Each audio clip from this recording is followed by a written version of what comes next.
Hello friends, welcome back to Select Civils. अपने इस channel पर हम क्या कर रहे हैं, 14th जेपीएससी के लिए हम GS1 को कवर कर रहे हैं। कैसे, किसको बेस बना करके, पीवाईक्यूज को बेस बना रहे हैं और उन पीवाईक्यूज के दाएं बाएं जो भी टाइप के क्वेश्चन पूछ सकते हैं। यानी कि एक तरीके से हम क्या कर रहे हैं, उस पीवाईक्यू से रिलेटेड, जैसे किसी कोई पर्टिकुलर क्वेश्चन पूछा है तो उससे हम रिलेटेड सारे कॉन्सेप्ट या उस पूरे चैप्टर को ही देखने की कोशिश कर रहे हैं। मोर और लेस पूरे चैप्टर को ही देखने की क्या कर रहे हैं, कोशिश कर रहे हैं।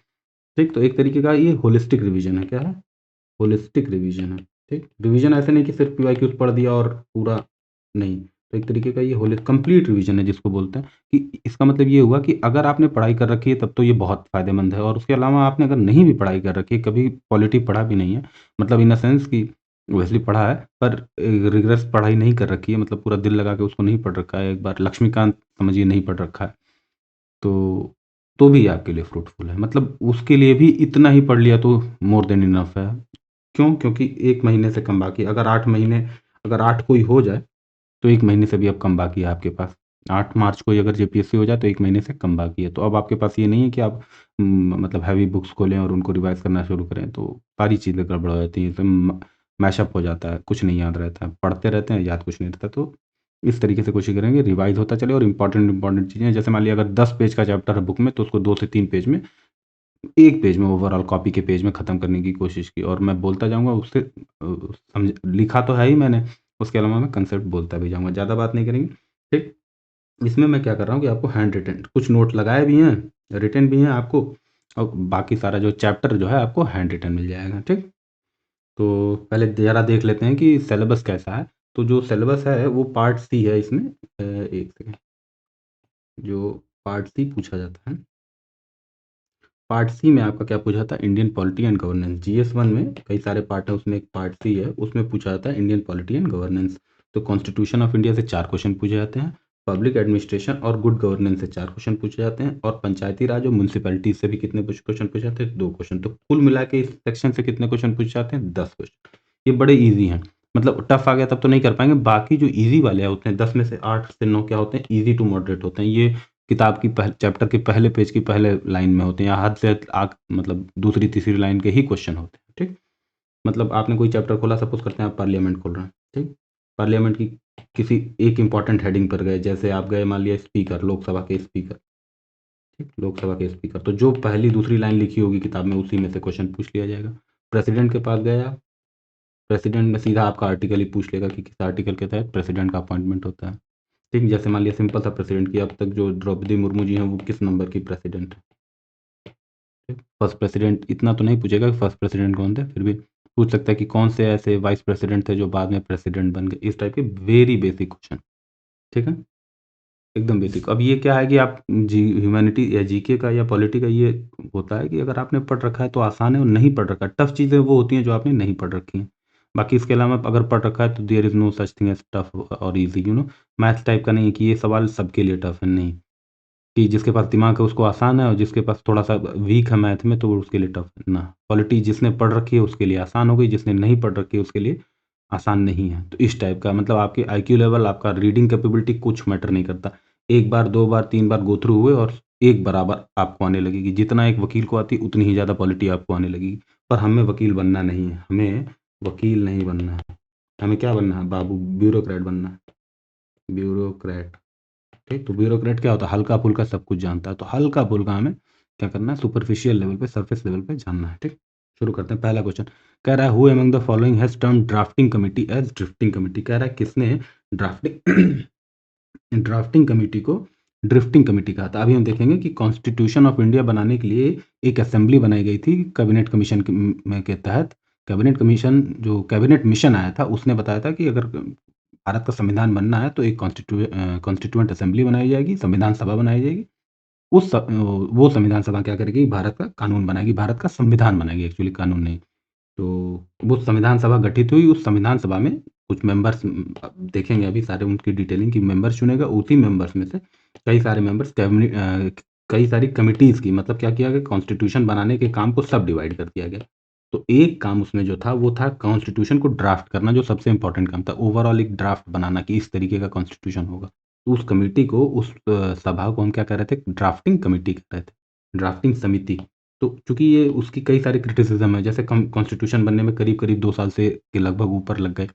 तो इसीलिए इसको क्या कहा गया, कई सारे कंप्लेंट हुए कि इसीलिए उसी सेंस में इसको क्या कहा गया, ड्रिफ्टिंग कमिटी। ड्रिफ्ट मतलब होता है रेंग-रेंग के चलना। इतना धीरे-धीरे काम किया कि किसी ने इसको कह दिया ड्रिफ्टिंग कमिटी। किसी ने कह दिया कि भैया ये इसमें सिर्फ़ ब्राह्मण हिंदू हैं। किसी ने कह दिया कि ये कांग्रेस डोमिनेटेड है। किसी ने कह दिया कि इतनी जटिल इसलिए है क्योंकि जो है लॉयर और पॉलिटिशियन है इसमें, इसलिए सरल नहीं बल्कि कठिन कर दी गई है। आसान चीज़ों को भी क्या कर दिया गया है, कठिन भाषा में लिखा गया है। सरल सी चीज़ों को कठिन भाषा में लिख दिया गया। सिंपल चीज़ों को क्या कर दिया गया है, कॉम्प्लेक्स कर दिया गया है। तो ये सब क्या थी, कमियाँ थी। उसी में एक कमी थी कि बड़ी धीरे काम करती थी, तो उसी को लेकर के एक कॉन्स्टिट्यूएंट असेंबली के एक मेंबर ने कहा कि ये ड्राफ्टिंग कमिटी नहीं है, ड्रिफ्टिंग कमिटी है, ड्रिफ्टिंग समिति बोला। पूछ रहा है वो कौन थे?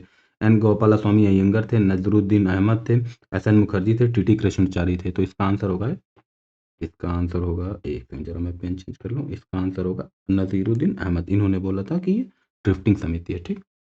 ठीक, तो ये लिखा हुआ है, आपको एक्सप्लेनेशन भी दिया हुआ है। Naziruddin Ahmad, a member of the constituent assembly of India, famously termed the drafting committee as the drifting committee. He used this phrase to critic committees allegedly drifting away from the original decision and making last minute changes and delaying the constitutional drafting process। कह रहा है कि मतलब एक तो मतलब ऐसे जा रहे हैं और अचानक से मुड़ जा रहे हैं, मतलब ये करना था, इधर चले गए। मतलब डेविएट भी हो रहे हैं और डिले भी कर रहे हैं, सब चीज़। तो इसीलिए क्या कहा गया, ड्रिफ्टिंग कमेटी कहा गया। नज़ीरुद्दीन अहमद जो भारत के संविधान सभा के सदस्य थे, ने मसौदा समिति यानी जो ड्राफ्टिंग कमेटी थी, को प्रसिद्ध रूप से ड्रिफ्टिंग कमेटी कहा। इन्होंने इस शब्द का प्रयोग समिति की आलोचना करने के लिए किया, यह आरोप लगाते हुए कि वह मूल निर्णयों से भटक रही थी तथा अंतिम समय में परिवर्तन कर रही थी और संविधान निर्माण की प्रक्रिया में विलंब कर रही थी। बेसिकली विलंब कर रही थी इसलिए। थोड़ा-सा देख लेते हैं संविधान सभा बनी कैसे, कॉन्स्टिट्यूएंट असेंबली बनी कैसे, इसका देख लेते हैं। 1934 में एम.एन. रॉय नाम के एक पॉलिटिशियन ने सबसे पहले आइडिया दिया कि एक कॉन्स्टिट्यूएंट असेंबली बननी चाहिए। पहली बार इसका ऑफिशियल डिमांड जो हुआ कांग्रेस ने किया 1935 में। ठीक, इस डिमांड को अगस्त ऑफर, आप मॉडर्न इंडिया में पढ़ा होगा, अगस्त ऑफर जो 1940 में आया था, कॉन्स्टिट्यूएंट असेंबली की डिमांड को एक्सेप्ट कर लिया गया। फिर उसके बाद से अगस्त ऑफर के बाद से क्रिप्स प्रपोजल आया। क्रिप्स प्रपोजल क्या कहा? कहा कि एक सिंगल कॉन्स्टिट्यूएंट असेंबली बनेगी, लेकिन मुस्लिम लीग ने इसको रिजेक्ट कर दिया। मुस्लिम लीग चाहता था कि मुस्लिमों के लिए अलग कॉन्स्टिट्यूएंट असेंबली बने, मतलब एक ही भले कंट्री रहे लेकिन कॉन्स्टिट्यूएंट असेंबली अलग-अलग बने और मुसलमानों का अलग कॉन्स्टिट्यूशन बने, हिंदुओं का अलग कॉन्स्टिट्यूशन बने। तो लेकिन क्रिप्स प्रपोजल ने इसको रिजेक्ट कर दिया। फिर क्रिप्स प्रपोजल के बाद 1946 में कैबिनेट मिशन आया। इसने भी मुस्लिम लीग के डिमांड को रिजेक्ट कर दिया, कहा नहीं, एक ही कॉन्स्टिट्यूएंट असेंबली बनेगी, लेकिन ऐसी बनेगी जिससे मुस्लिम लीग थोड़ा सहमत हो सके। ठीक, तो मोर और लेस मुस्लिम लीग एग्री हो सके, ऐसी कॉन्स्टिट्यूएंट असेंबली बनेगी ये। तो इसका मतलब कॉन्स्टिट्यूएंट असेंबली किस मिशन के आधार पर बनी? फाइनल आंसर हो जाएगा आपका कैबिनेट मिशन। ठीक, तो कॉन्स्टिट्यूएंट असेंबली बनी नवंबर 1946 में। किसके हिसाब से? According to cabinet mission. इस कॉन्स्टिट्यूएंट असेंबली में अगर आपको मेंबर बनना है तो उसके लिए इलेक्शन होना था, तो वो इलेक्शन जुलाई से अगस्त 1946 के बीच में हुआ। जो इसके रिजल्ट आए, जो इसमें लोग जीते इस इलेक्शन में, वही नवंबर 1946 में इस कॉन्स्टिट्यूएंट असेंबली के क्या बने? मेंबर बने। और ये कैसा इलेक्शन था? इनडायरेक्ट इलेक्शन था, डायरेक्टली पीपुल्स ने नहीं चुना था। ये जो राज्यों के जो मतलब समझिए हम विधायक हैं वो चुन रहे हैं किसको? जैसे प्रेसिडेंट अभी चुना जाता है, उसी तरीके से कॉन्स्टिट्यूएंट असेंबली के मेंबर भी एक मोर और लेस चुने गए थे। जब कॉन्स्टिट्यूएंट असेंबली का ओरिजिनल प्रपोजल रखा गया था, तो मेंबर थे 389, जिसमें 296 मेंबर ब्रिटिश इंडिया के थे और 93 मेंबर प्रिंसली स्टेट के थे। ब्रिटिश इंडिया वो होती है, ब्रिटिश इंडिया उसको कहते हैं जहाँ डायरेक्ट ब्रिटिश गवर्नमेंट का हुकूमत है, और प्रिंसली स्टेट वो हैं जहाँ डायरेक्ट इन्वॉल्वमेंट नहीं, मतलब एक तरीके से फ्री हैं ये अंदर। वो मतलब इस कैंपस के अंदर प्रिंसली स्टेट है, लेकिन ओवरऑल मैनेजमेंट इसका कौन देख रहा है? ब्रिटिश इंडिया ही देख रहा है। लेकिन 296 वो हैं जो जिनका सब कुछ कंट्रोल किसके हाथ में है? ब्रिटिश इंडिया में। तो 389 में से 296 किस में से थे? 296 थे ब्रिटिश इंडिया के और 93 मेंबर थे प्रिंसली स्टेट के। शुरू में इन्होंने ज्वाइन ही नहीं किया, बाद में ज्वाइन किया। 296 में कैसे बँटा था? 296 ब्रिटिश इंडिया के थे, उसमें 292 मेंबर थे गवर्नर प्रोविंसेस के। गवर्नर प्रोविंस का मतलब होता है कि जहाँ पर किसका शासन है? गवर्नर का, यानी कि जैसे गवर्नर लोग रहे। और बाकी 4 मेंबर कहाँ के थे? बाकी 4 मेंबर थे आपके चीफ कमिश्नर प्रोविंसेस के। तो इंडिया में 292 मेंबर कहाँ से थे? गवर्नर प्रोविंसेस थे, और 4 कहाँ से थे? चीफ कमिश्नर प्रोविंसेस से थे। तो 296 में 292 और 4 कितना हो गया? 296, और ये 93 बचा प्रिंसली स्टेट। तो इन दोनों को 296 और 93 को मिला लेंगे तो टोटल मेंबर कितने हो जाएँगे? 389। लेकिन अभी हम देखेंगे कि चूँकि मुस्लिम लीग ने पार्टिसिपेट ही नहीं किया, तो जब पहली बार बैठी तो केवल 207 ही मेंबर थे। किसमें? मुस्लिम लीग में। उस 207 में से 15 क्या थी? औरतें। ये भी पूछा था। मुस्लिम लीग ने बॉयकॉट कर दिया तो कितने मेंबर बच गए? 207 मेंबर। और शुरू में प्रिंसली स्टेट ने भी नहीं ज्वाइन किया था, तो इसलिए भी 207 ही मेंबर थे, बाद में ज्वाइन किया गया। इस असेंबली के टेम्परेरी चेयरमैन जो सबसे बुजुर्ग आदमी थे उनको बनाया गया, उनका नाम था सच्चिदानंद सिन्हा, और परमानेंट मेंबर बनाया गया उसको राजेंद्र प्रसाद। अच्छा, कॉन्स्टिट्यूएंट असेंबली का क्या काम था? कॉन्स्टिट्यूशन बनाना। लेकिन चूंकि ये 1946 में बनी और हमारा पहला चुनाव हुआ 1952 में, तो हमको बीच में कानून भी तो बनाने थे, संविधान के अलावा छोटे मोटे कानून भी बनाने थे। तो जब उन कानूनों के लिए वो संविधान सभा बैठती थी, तो उसके लिए उसके अध्यक्ष कौन होते थे? जीवी मावलंकर। जब कानून बनाने के लिए, यानी कि संसद की तरह जब वो कॉन्स्टिट्यूएंट असेंबली संविधान सभा बैठती थी, तो उसके अध्यक्ष होते थे, उसके स्पीकर होते थे जीवी मावलंकर। लेकिन जब वो संविधान बनाने के लिए बैठती थी, तो उसके अध्यक्ष कौन होते थे? राजेंद्र प्रसाद। ठीक, इसका ऑब्जेक्टिव रिजोल्यूशन यही सबसे कोर है। ठीक, सबसे कोर ये ऑब्जेक्टिव रिजोल्यूशन के अराउंड ही हमारा पूरा कॉन्स्टिट्यूशन क्या होता है? घूमता है। इस ऑब्जेक्टिव रिजोल्यूशन को 13 दिसंबर 1946 को पंडित जवाहरलाल नेहरू ने पेश किया था। ऑब्जेक्टिव रिजोल्यूशन 13 दिसंबर 1946। आगे देखते हैं कुछ बेसिक फैक्चुअल चीजें। जुलाई 22 1947, ध्यान दीजिए, झंडे का अडॉप्शन हुआ था 1947 में। नेशनल एंथम यानी जनगण मन और नेशनल सॉन्ग यानी वंदे मातरम का अडॉप्शन हुआ था 24 जनवरी 1950। अच्छा, थोड़ा सा मेंबर्स को देख लेते हैं। कमिटी सॉरी कॉन्स्टिट्यूएंट असेंबली में कितनी कमिटीज थी? ठीक, मेजर कमिटी थी 8 और माइनर कमिटी थी 13। माइनर को नहीं देखेंगे, सिर्फ मेजर के 8 नाम याद करेंगे। ठीक, फिर से ध्यान दीजिए, फ्लैग अडॉप्ट हुआ 1947 में और national anthem national song adopt हुआ 24 जनवरी 1950 में। Committees of constituent assembly, major कितनी थी? 8 और माइनर कितनी थी? 13। तीन तीन के मेंबर थे, 8 में से 3 के मेंबर थे जवाहरलाल नेहरू, 2 के मेंबर थे सरदार पटेल। ध्यान दीजिए, 8 में से 3 के मेंबर थे पंडित नेहरू, 2 के मेंबर थे सरदार पटेल, 2 के मेंबर थे राजेंद्र प्रसाद और 1 के मेंबर थे भीमराव अम्बेडकर। तो ये हो गया 3, ये हो गया 2, 5, ये हो गया 2, 7 और ये हो गया 8। 8 मेजर कमेटी हैं। तो यूनियन पावर कमेटी के मेंबर कौन थे? Pandit Nehru. Union constitution committee के मेंबर कौन थे? पंडित नेहरू। स्टेट्स कमेटी के मेंबर कौन थे? पंडित नेहरू। ठीक, प्रोविंस जैसे यूनियन कॉन्स्टिट्यूशन के ये थे, उसी तरीके से प्रोविंशियल कॉन्स्टिट्यूशन कमेटी के मेंबर कौन थे? Sardar Patel. Advisory committee on fundamental rights and minorities and tribes, इसके भी चेयरमैन कौन थे? सरदार पटेल। आगे बढ़ते हैं। रूल्स ऑफ प्रोसीजर कमेटी की प्रोसीजर कैसे होगा, संविधान सभा चलेगी कैसे? स्टीयरिंग कमेटी, इसके भी मेंबर कौन थे? राजेंद्र प्रसाद। यानी 2 कमेटी के मेंबर कौन थे? राजेंद्र प्रसाद। ये जो सबसे मेन कमेटी थी, ड्राफ्टिंग कमेटी, जो ड्राफ्ट कर रही थी कॉन्स्टिट्यूशन को, उसके मेंबर थे बाबा साहेब भीमराव अंबेडकर। ये उस वक्त हमारे लॉ मिनिस्टर भी थे। इस कमेटी में 7 मेंबर हैं, उनके नाम भी याद रखने हैं। तो ध्यान दीजिए, टोटल 8 मेजर कमेटी है। 8 मेजर कमेटी में से एक कमेटी जो ड्राफ्टिंग कमेटी है, जिसके मेंबर बाबा साहेब भीमराव अंबेडकर हैं, जो उस वक्त लॉ मिनिस्टर थे, उस कमेटी में 7 मेंबर थे। उनके नाम देख लेते हैं। एक तो अंबेडकर जी खुद थे, जो चेयरमैन थे उस कमेटी के। एक एन गोपाला स्वामी अयंगर थे, ध्यान दीजिए, एन गोपाला स्वामी अयंगर और अल्लादी कृष्णा स्वामी अय्यर। अयंगर अय्यर से आप याद रख सकते हैं दो लोगों को। फिर के एम मुंशी थे। उसके अलावा एक मुस्लिम मेंबर थे, सैयद मोहम्मद सदुल्ला थे। फिर उसके अलावा माधव राव थे और टी कृष्णमचारी थे। तो ये हो गए 7 मेंबर किसके? ड्राफ्टिंग कमेटी के। कॉन्स्टिट्यूशन के अडॉप्ट होने की डेट प्रियम्बल में ही मेंशन है। क्या है? किस दिन हमने लास्ट में लिखा, we hereby adopt enact and gift to ourself this constitution. इस प्रकार से हम अपने आप को अडॉप्ट करते हैं, इनैक्ट करते हैं और इस संविधान को खुद को आत्मार्पित करते हैं। इस तरीके की लाइन लिखी गई है। तो वो डेट क्या मेंशन की गई है? नवंबर 26 1949।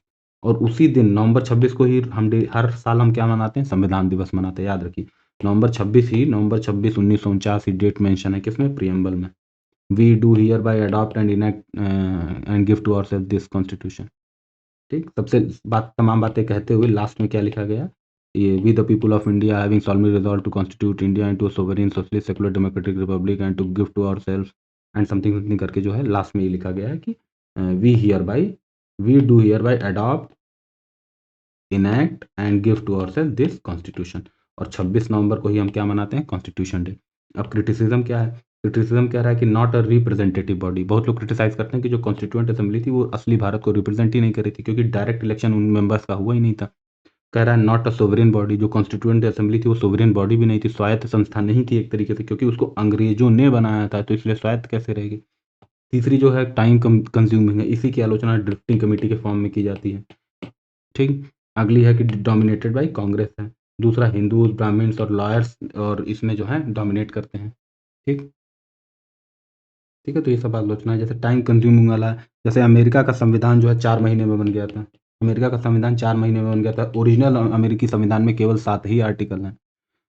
ठीक, उस और कुछ संविधान और इससे भी, जैसे ऑस्ट्रेलिया का संविधान बनते-बनते 9 साल लग गया था, तो टाइम लगता भी है, ऐसा नहीं है, हमारा भी 2 साल के करीब में लग गया।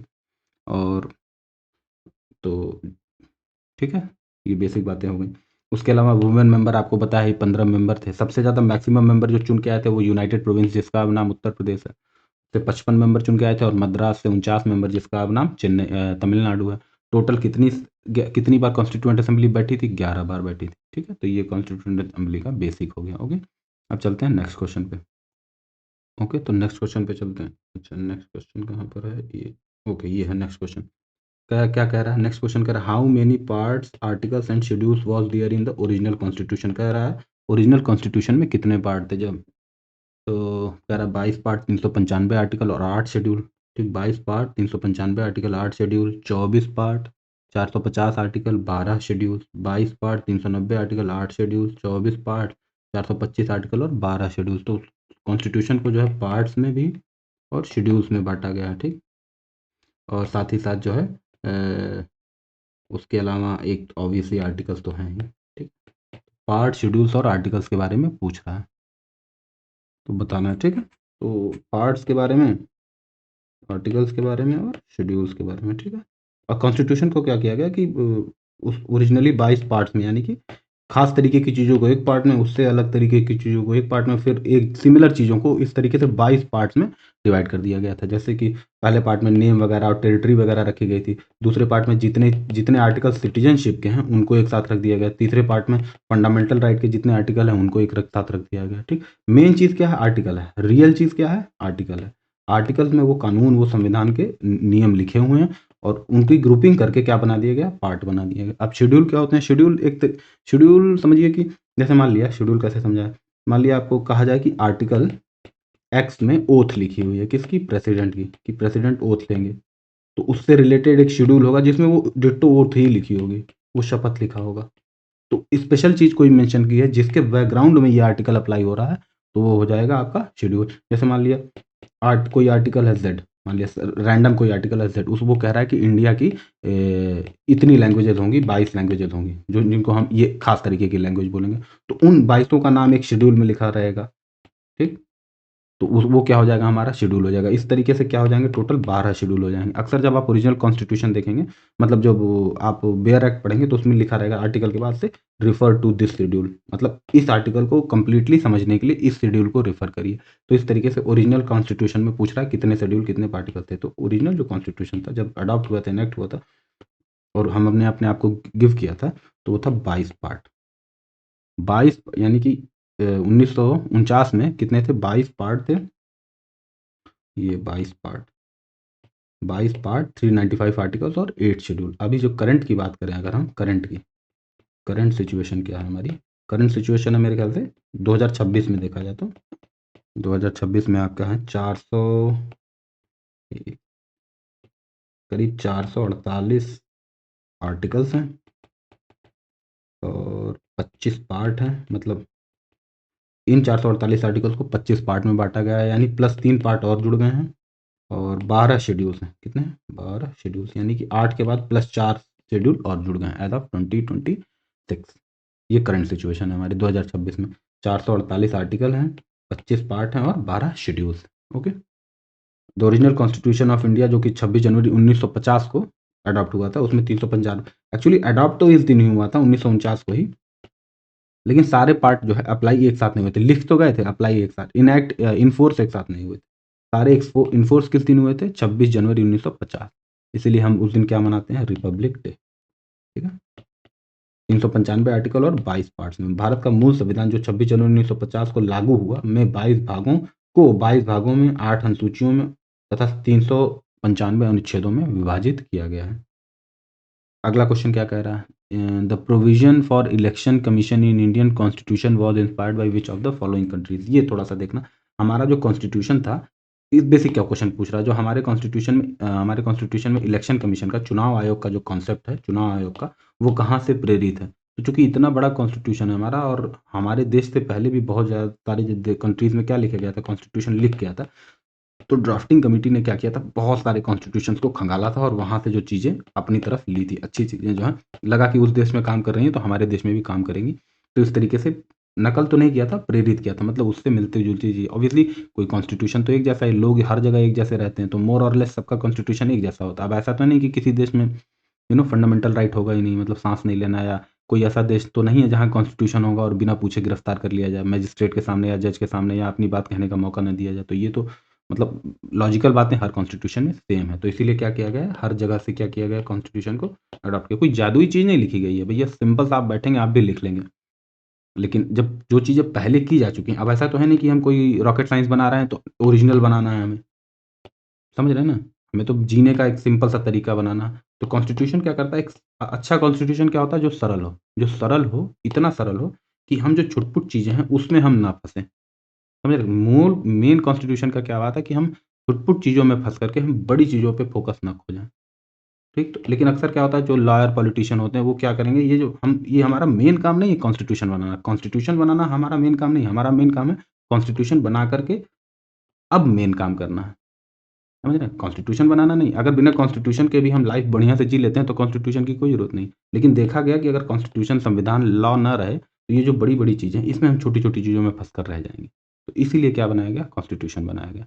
कॉन्स्टिट्यूशन सिंपल होना चाहिए, सरल होना चाहिए, आम आदमी की भाषा आम आदमी को समझ में आना चाहिए, और मतलब क्या होना चाहिए कि, और उससे क्या होना, ऐसा होना चाहिए, इतना सरल होना चाहिए कि बाकी जो जटिल काम है आसान हो जाए।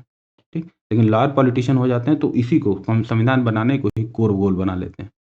संविधान बना के होगा क्या वो भूल जाते हैं। भले बहुत बढ़िया संविधान लिख दिया, लेकिन अब किसी को समझ में नहीं आ रहा है, या इतना कॉम्प्लेक्स हो गया कि पुलिस और जज अप्लाई ही नहीं कर पा रहे हैं।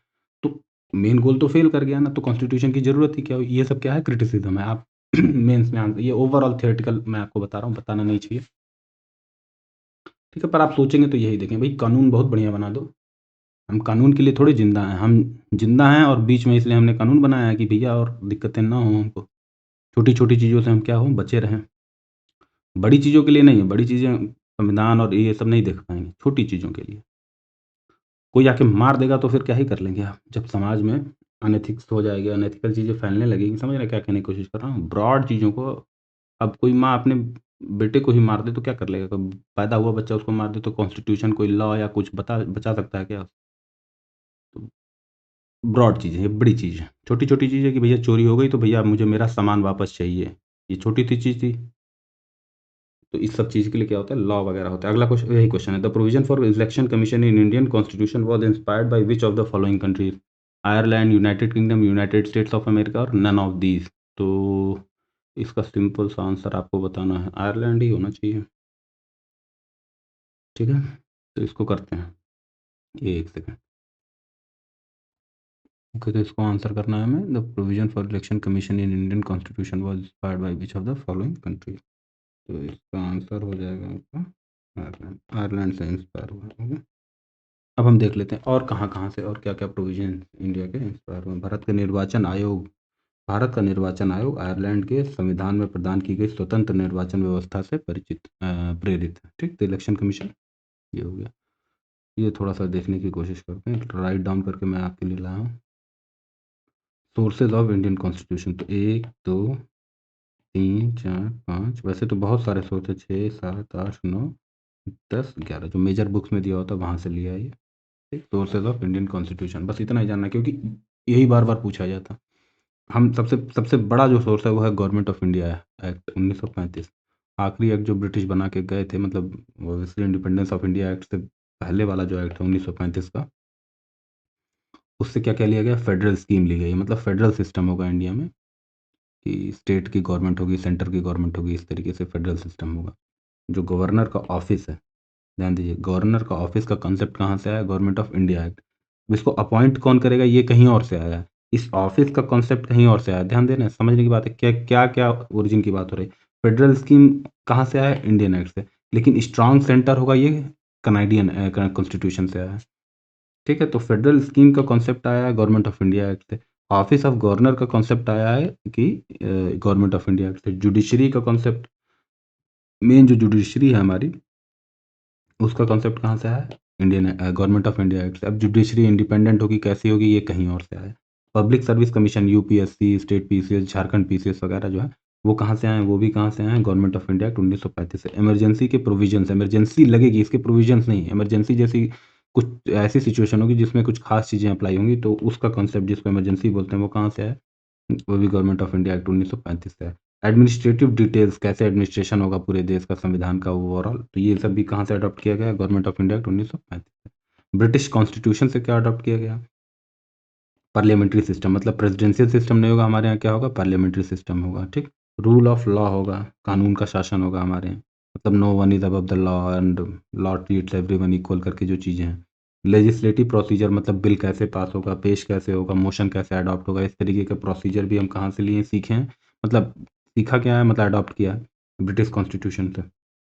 सिंगल सिटीजनशिप का कॉन्सेप्ट भी हमारे यहाँ कहाँ से है? ब्रिटिश कॉन्स्टिट्यूशन से। बहुत जगह आप यूएस वगैरह में देखेंगे डुअल सिटीजनशिप का कॉन्सेप्ट है कि आप किसी पर्टिकुलर राज्य के भी नागरिक होते हो और ओवरऑल अमेरिका के भी नागरिक होते हो। लेकिन इंडिया में आप किसी राज्य के नागरिक नहीं होते, बल्कि किसके होते हो? इंडिया के, केंद्र के। ठीक, तो सिटीजनशिप कौन कंट्रोल करता है इंडिया में? केंद्र सरकार। कैबिनेट सिस्टम होगा इंडिया में, मतलब कैबिनेट होगी उस इस तरीके का।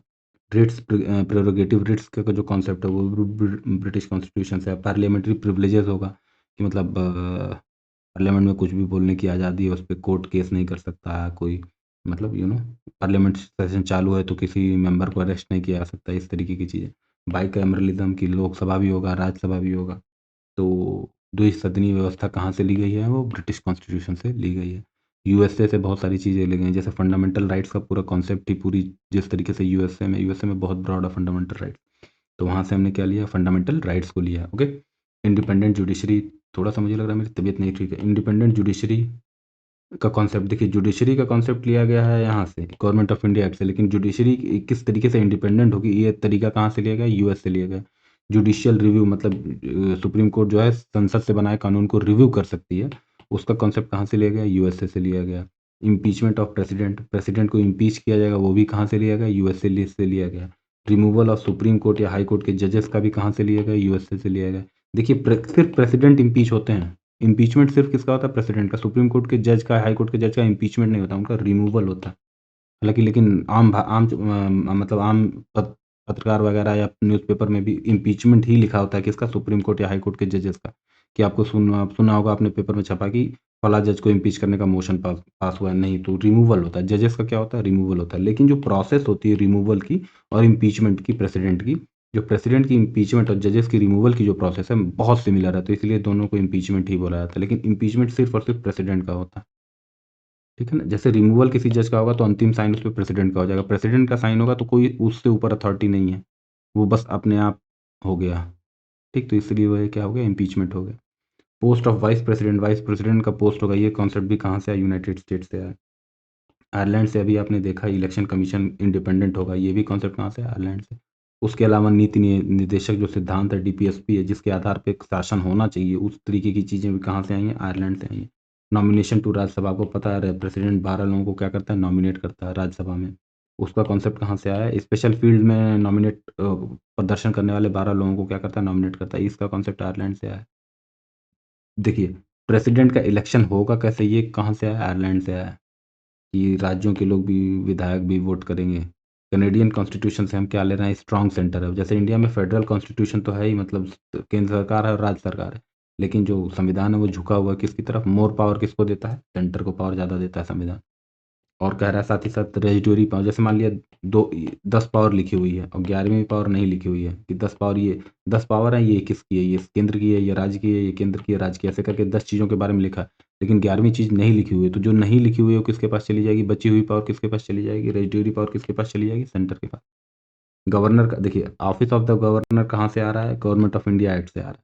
लेकिन उनका अपॉइंटमेंट केंद्र सरकार करेगी, ये कॉन्सेप्ट कहाँ से आ रहा है? कैनेडियन कॉन्स्टिट्यूशन से आ रहा है।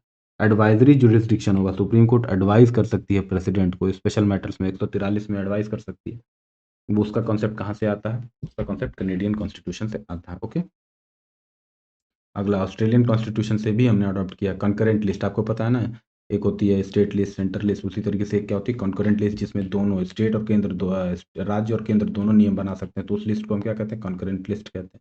उसके अलावा जॉइंट सिटिंग ऑफ पार्लियामेंट, अगर मतलब किसी बिल में फंस गया पेंच और तो जॉइंट सिटिंग होगी, तो उसका कॉन्सेप्ट कहाँ से आया? ऑस्ट्रेलियन कॉन्स्टिट्यूशन से आया। जर्मनी के कॉन्स्टिट्यूशन से फंडामेंटल राइट्स इमरजेंसी में हम सस्पेंड कर देंगे। Suspension of fundamental rights during emergency, ये कहाँ से आया? जर्मनी, हिटलर बाबा के यहाँ से। यूएसएसआर, जिसको अब रशिया बोलते हैं, यूनाइटेड सोवियत सोशलिस्ट रिपब्लिक जो बाद में टूट करके मतलब ब्रेक कर गया और रशिया सिर्फ रह गया। तो फंडामेंटल ड्यूटीज़ का कॉन्सेप्ट कहाँ से लिया गया? रशिया से लिया गया। आइडियल ऑफ जस्टिस जो आदर्श लिए गए हैं हमारे न्याय के आदर्श, जो कि सामाजिक आर्थिक और राजनीतिक न्याय का जो कॉन्सेप्ट है या आदर्श है, वो कहाँ से लिया गया? रशिया से लिया गया। फ्रेंच कॉन्स्टिट्यूशन से हमने क्या लिया? Ideals of liberty, equality and fraternity, मतलब लिबर्टी की, आज़ादी की, समानता की और बंधुत्ववाद की जो कॉन्सेप्ट है हमने कहाँ से लिया है? फ्रेंच कॉन्स्टिट्यूशन से लिया है। उसके अलावा साउथ अफ्रीकन कॉन्स्टिट्यूशन से भी हमने क्या किया है? अडॉप्ट किया है। वो क्या किया? अमेंडमेंट प्रोसीजर की संविधान कैसे अमेंड होगा, कॉन्स्टिट्यूशन का अमेंडमेंट कैसे होगा, वो हमने कहाँ से लिया? साउथ अफ्रीका से। Election to the Rajya Sabha, Rajya Sabha के मेंबर्स का इलेक्शन कैसे होगा, वो हमने कहाँ से लिया? साउथ अफ्रीका से। जापानीज कॉन्स्टिट्यूशन से हमने क्या लिया? Procedure establish by law. दो तरीके का होता है, एक तो ड्यू प्रोसेस ऑफ लॉ होता है, एक होता है procedure establish by law. India में प्रोसीजर इस्टेब्लिश बाई लॉ है। ठीक है, तो मतलब अगर कोई चीज़, कोई प्रोसीजर आपने लॉ लॉ आपने मान लिया, खैर नहीं समझते हैं, छोड़िए। प्रोसीजर एस्टेब्लिश बाय लॉ, इसमें सरकार सुप्रीम कोर्ट इंटेंट नहीं चेक कर सकती है। अगर प्रोसेस फॉलो किया गया है तो सरकार ये नहीं, सुप्रीम कोर्ट पहले ये नहीं देखती थी, हालांकि अब तो देखने लगी है। पहले ये नहीं देखती थी सरकार की इंटेंट क्या है, सुप्रीम कोर्ट ये नहीं देखती थी कि इस बिल को, इस एक्ट को पास करने का सरकार का इंटेंट चेक नहीं करती थी। बस ये देखती थी कि हाँ ठीक है, ड्यू प्रोसेस फॉलो हुआ है तो वो बिल क्या कर देती थी? ओके कर देती थी। जुडिशियल रिव्यू में उस बिल को वो क्या कर देती थी? ओके कर देती थी। लेकिन धीरे धीरे इंडिया में नेचुरल जस्टिस का, नैसर्गिक न्याय का सिद्धांत भी आने लगा। ठीक है, मतलब ये नहीं कि आप बिल पास करके अब कह दिए कि नहीं, 15 साल के बच्चे अरे 25 साल के बच्चे अब आर्मी में जाएंगे ही या इस तरीके की कोई बात, ज़बरदस्ती वाली बात आप नहीं कर सकते हैं, भले कितना भी प्रोसेस फॉलो किया तो नेचुरल जस्टिस में आ जाता है। ठीक है, तो प्रोसीजर स्टैब्लिश बाई लॉ का कॉन्सेप्ट हमने कहाँ से लिया? जापानीज कॉन्स्टिट्यूशन से लिया। Okay, coming to the next question. Next question क्या कह रहा है? Advisory jurisdiction of Supreme Court has been borrowed from constitution of which country? कह रहा है किस कंट्री से एडवाइजरी जुरिस्डिक्शन सुप्रीम कोर्ट की बारो की गई है? ब्रिटेन से, फ्रांस से, कनाडा से। अभी आपको बताया, ध्यान दीजिए। ये देखिए, advisory jurisdiction of Supreme court, ये कहाँ से आ रहा है? कैनेडियन कॉन्स्टिट्यूशन से आ रहा है। ठीक है, तो इसको टिक करते हैं कि हम कनाडा के संविधान से सुप्रीम कोर्ट की सलाहकार क्षेत्राधिकार को, सलाहकार, सुप्रीम कोर्ट क्या कर रहा है? सलाह दे रहा है, उसको हमने बोरो किया। ओके, ये कहाँ से बारो किया है? कनाडा से। कनाडा से, ठीक है, कनाडा से हमने क्या किया? एडवाइजरी जुरिस्डिक्शन सुप्रीम कोर्ट का बारो किया है। ओके, ये है उसका आंसर। ठीक है, advisory jurisdiction of Supreme court, advisory jurisdiction of Supreme court, article 143 बताया आपको ना। प्रेसिडेंट जो है एडवाइस मांग सकती है किससे? सुप्रीम कोर्ट से। तो उसको किससे हमने बारो किया है? सी से। भारतीय सर्वोच्च न्यायालय की परामर्श आधिकारिक शक्ति अनुच्छेद 143 के अंदर को कनाडा के संविधान से अपनाया गया था, जो एक सशस्त्र केंद्र और अवशिष्ट शक्तियों जैसी अन्य संघीय विशेषताओं के समान है। यद्यपि इसकी प्रत्यक्ष प्रेरणा भारत सरकार अधिनियम 1935 से भी मिलती है, जिससे संघीय न्यायालय का ही ऐसा ही प्रावधान, यानी 1935 से भी इसका जो लिया जा सकता है। लेकिन चूंकि इसमें ऑप्शन कनाडा दिया हुआ देशों के बारे में पूछ रहा है, तो हम क्या आंसर करेंगे? कनाडा से करेंगे। ओके, ओके, तो ये तो हो गया आपका। नेक्स्ट करते हैं। नेक्स्ट क्वेश्चन क्या है? ठीक, अंडर विच अमेंडमेंट एक्ट, ये भी बता दिया। ठीक है, ये पढ़ते हैं ज़रा, ये शायद नहीं पढ़ा है। क्या कह रहा है? Under which amendment act was the reservation in promotion for the schedule caste and schedule tribes insured bye inserting clause 4A in article 16? Article 16 जो है फंडामेंटल राइट से रिलेटेड है। अभी हम देखेंगे 12 से लेके जो 35 तक आर्टिकल है संविधान के, 12 से लेके 35 तक ये जो है फंडामेंटल राइट है। तो वही पूछ रहा है कि आर्टिकल 16 में एक क्लॉज इंसर्ट किया गया था 4A, जिसमें जो है promotion, reservation in promotion, promotion में नौकरी देने में तो रिजर्वेशन है, प्रमोशन करने में भी रिजर्वेशन अप्लाई होगा शेड्यूल कास्ट और शेड्यूल टाइप्स के लिए। ये किस उससे किया गया था? किस संशोधन अधिनियम के अंतर्गत अनुच्छेद 16 में 4A जोड़कर अनुसूचित जाति और अनुसूचित जनजाति के लिए पदोन्नति में आरक्षण सुनिश्चित किया गया था? तो 75वां था, 76वां था, ये था 77वां। अब ऐसे अमेंडमेंट आपको याद तो रहेंगे नहीं, पर चूंकि झारखंड जो है शेड्यूल कास्ट शेड्यूल ट्राइब के लिए यहाँ बहुत ज़्यादा वर्क वैसे आप देखते हैं, तो इसलिए ये इंपॉर्टेंट क्वेश्चन बन जाता है। ठीक, 77वां संविधान संशोधन। तो जरा सा एक बार संविधान संशोधन वगैरह को देख लेते हैं कि होता कैसे क्या है। देखिए, अब तक टोटल 106 संविधान संशोधन हो चुके हैं। सबसे पहला 1951 में हुआ था, फिर ये जो लेटेस्ट हुआ है नारी शक्ति वंदना वंदन अधिनियम, जिसमें 1/3 जो सीट है किसको दे दी गई हैं, वुमेन्स को दे दी गई हैं। ठीक, वो अभी अप्लाई तो नहीं हुआ है, तो उन सारे अमेंडमेंट्स को जरा देख लेते हैं। ठीक, ये चौथे एक आंसर दिया है। इसी में आपको थोड़ा सा ध्यान रखना, सेकंड बैकवर्ड क्लास कमीशन को ध्यान रखना, जिसमें मंडल कमीशन बोलते हैं, ऐसे ही मैंने आपको बता दिया, जिसको मोरारजी देसाई जब प्राइम मिनिस्टर थे तब अपॉइंट किया था 1979 में। इसने ओबीसी में रिजर्वेशन जो 27% का कॉन्सेप्ट आता है, आप जानते हैं, वो यही मंडल कमीशन से आया था। बीपी मंडल उसके क्या थे, उस सेकंड बैकवर्ड क्लास कमीशन के क्या थे, चेयरमैन थे, प्रेसिडेंट थे, तो इसीलिए इसको क्या बोलते हैं, मंडल कमीशन बोलते हैं। इसको अपॉइंट किसने किया था, भारत के प्राइम मिनिस्टर मोरारजी देसाई ने 1979 में। ठीक, तो ये यही करा कि आर्टिकल 16(4)(a) ऑफ जो पिछला क्वेश्चन था, article 16 sub clause 4(a) of the Indian constitution inserted by the 77th constitutional amendment act 1995 empowers the state मतलब सरकार to provide reservation in promotion for scheduled caste, scheduled tribes scheduled caste and scheduled tribe. It applies to public employment where the groups are not adequately represented and includes consequential seniority. तो ये कह रहा है public employment में जैसे किसी top post पर अगर SC ST उस तरीके से रिप्रेजेंटेड नहीं है तो प्रमोशन में भी जो है इनको रिजर्वेशन दिया जाएगा। तो ये सिंपल था। ये कब किया गया था, यानी ये अधिनियम 77वां संविधान संशोधन 1995 में किया गया था। अब तक 106 संविधान संशोधन हो चुके हैं 2026 तक। पहला संविधान संशोधन में ही 9th शेड्यूल जोड़ा गया था, इसी में 9वां शेड्यूल जोड़ दिया गया कि कुछ चीज़ें जो है जुडिशियल रिव्यू वगैरह से बाहर रहेंगी, वो सब जोड़ा गया। और इसी वक्त जो है 9th शेड्यूल में ही SC ST को एजुकेशनल वगैरह में रिजर्वेशन की बात की गई थी। एजुकेशनल पब्लिक एजुकेशनल इंस्टीट्यूट में रिजर्वेशन की बात की गई थी। 42वां संविधान संशोधन सबसे इम्पोर्टेंट है, 1976 में हुआ था। मिनी कॉन्स्टिट्यूशन ही कहते हैं इसको, अलग से पढ़ते ही हैं। इसमें जो प्रियम्बल में सोशल है, सेकुलर है और इंटीग्रिटी शब्द है, ये जोड़ा गया था। 3 शब्द जोड़े गए थे। एक नया मतलब पार्ट ही संविधान में कॉन्स्टिट्यूशन में ऐड किया गया था, जिसको फंडामेंटल ड्यूटी बोलते हैं। पार्ट 4A बलवंत सिंह के सरदार बलवंत सिंह कमेटी थी, उसने रिकमेंड किया था, तो फंडामेंटल ड्यूटीज जोड़ी गई थी। फिर 73वां 74वां संविधान संशोधन, इसके लिए सिलेबस ही है आपका स्पेशली, जिसमें पंचायती राज और डिसेंट्रलाइजेशन के बारे में पूछ रहा है। तो इस 73वें 74वें संविधान संशोधन ने क्या किया था कि जो पंचायती राज और अर्बन लोकल बॉडीज है, ये जो म्यूनसिपैलिटीज वगैरह हैं, उनको क्या किया था, कॉन्स्टिट्यूशनल स्टेटस दे दिया था। 101वां संविधान संशोधन जो 2017 में आया था, इसमें GST का जो इनडायरेक्ट टैक्स है उसको अप्लाई किया गया था। 102वां संविधान संशोधन कॉन्स्टिट्यूशनल अमेंडमेंट एक्ट 2018 में अप्लाई किया गया था। इसमें क्या किया था, जो national commission for backward classes था, national commission for backward classes, उसको कॉन्स्टिट्यूशनल स्टेटस दिया गया। अभी तक वो कमीशन ऐसे ही था, लेकिन अब उसको क्या किया है, कॉन्स्टिट्यूशनल स्टेटस दे दिया गया है। इसी को OBC कमीशन बोलते हैं। 103rd कॉन्स्टिट्यूशनल अमेंडमेंट एक्ट में क्या किया था, जो इकोनॉमिकली वीकर सेक्शन है रिजर्वेशन में, जो इकोनॉमिकली वीकर लोग हैं, उनको 10% क्या किया जाएगा, रिजर्वेशन दिया जाएगा। जो जनरल कैटेगरी में जो सवर्ण आते हैं, जिनको और अन्यत्र कोई रिजर्वेशन नहीं मिलता, उनको अगर वो एक सर्टेन अमाउंट से ज़्यादा गरीब हैं, उनको 10% का क्या दिया जाएगा, रिजर्वेशन दिया जाएगा। 104th कॉन्स्टिट्यूशनल अमेंडमेंट एक्ट क्या किया था, ये इंपॉर्टेंट नहीं है। हर 10 साल में क्या किया जा रहा है, शेड्यूल SC और ST की जो सीटें हैं, इनका रिजर्वेशन हर 10 साल के लिए बढ़ाया जा रहा है। पहली बार जब BR अम्बेडकर ने दिया था तो कहा था कि 10 ही साल के लिए रिजर्वेशन वैलिड है, उसके बाद से ये रिजर्वेशन खत्म हो जाएगा। लेकिन तब से क्या किया जा रहा है, हर 10 साल में बढ़ाया जा रहा है। तो इस बार भी 104वां संविधान संशोधन करके SC ST के लिए जो सीट रिजर्व है पार्लियामेंट में और लेजिस्लेटिव असेंबलीज में, विधानसभाओं में, उनको 10 साल के लिए और क्या कर दिया गया, रिजर्व कर दिया गया। ये इंपॉर्टेंट है। 106वां संविधान संशोधन अधिनियम है।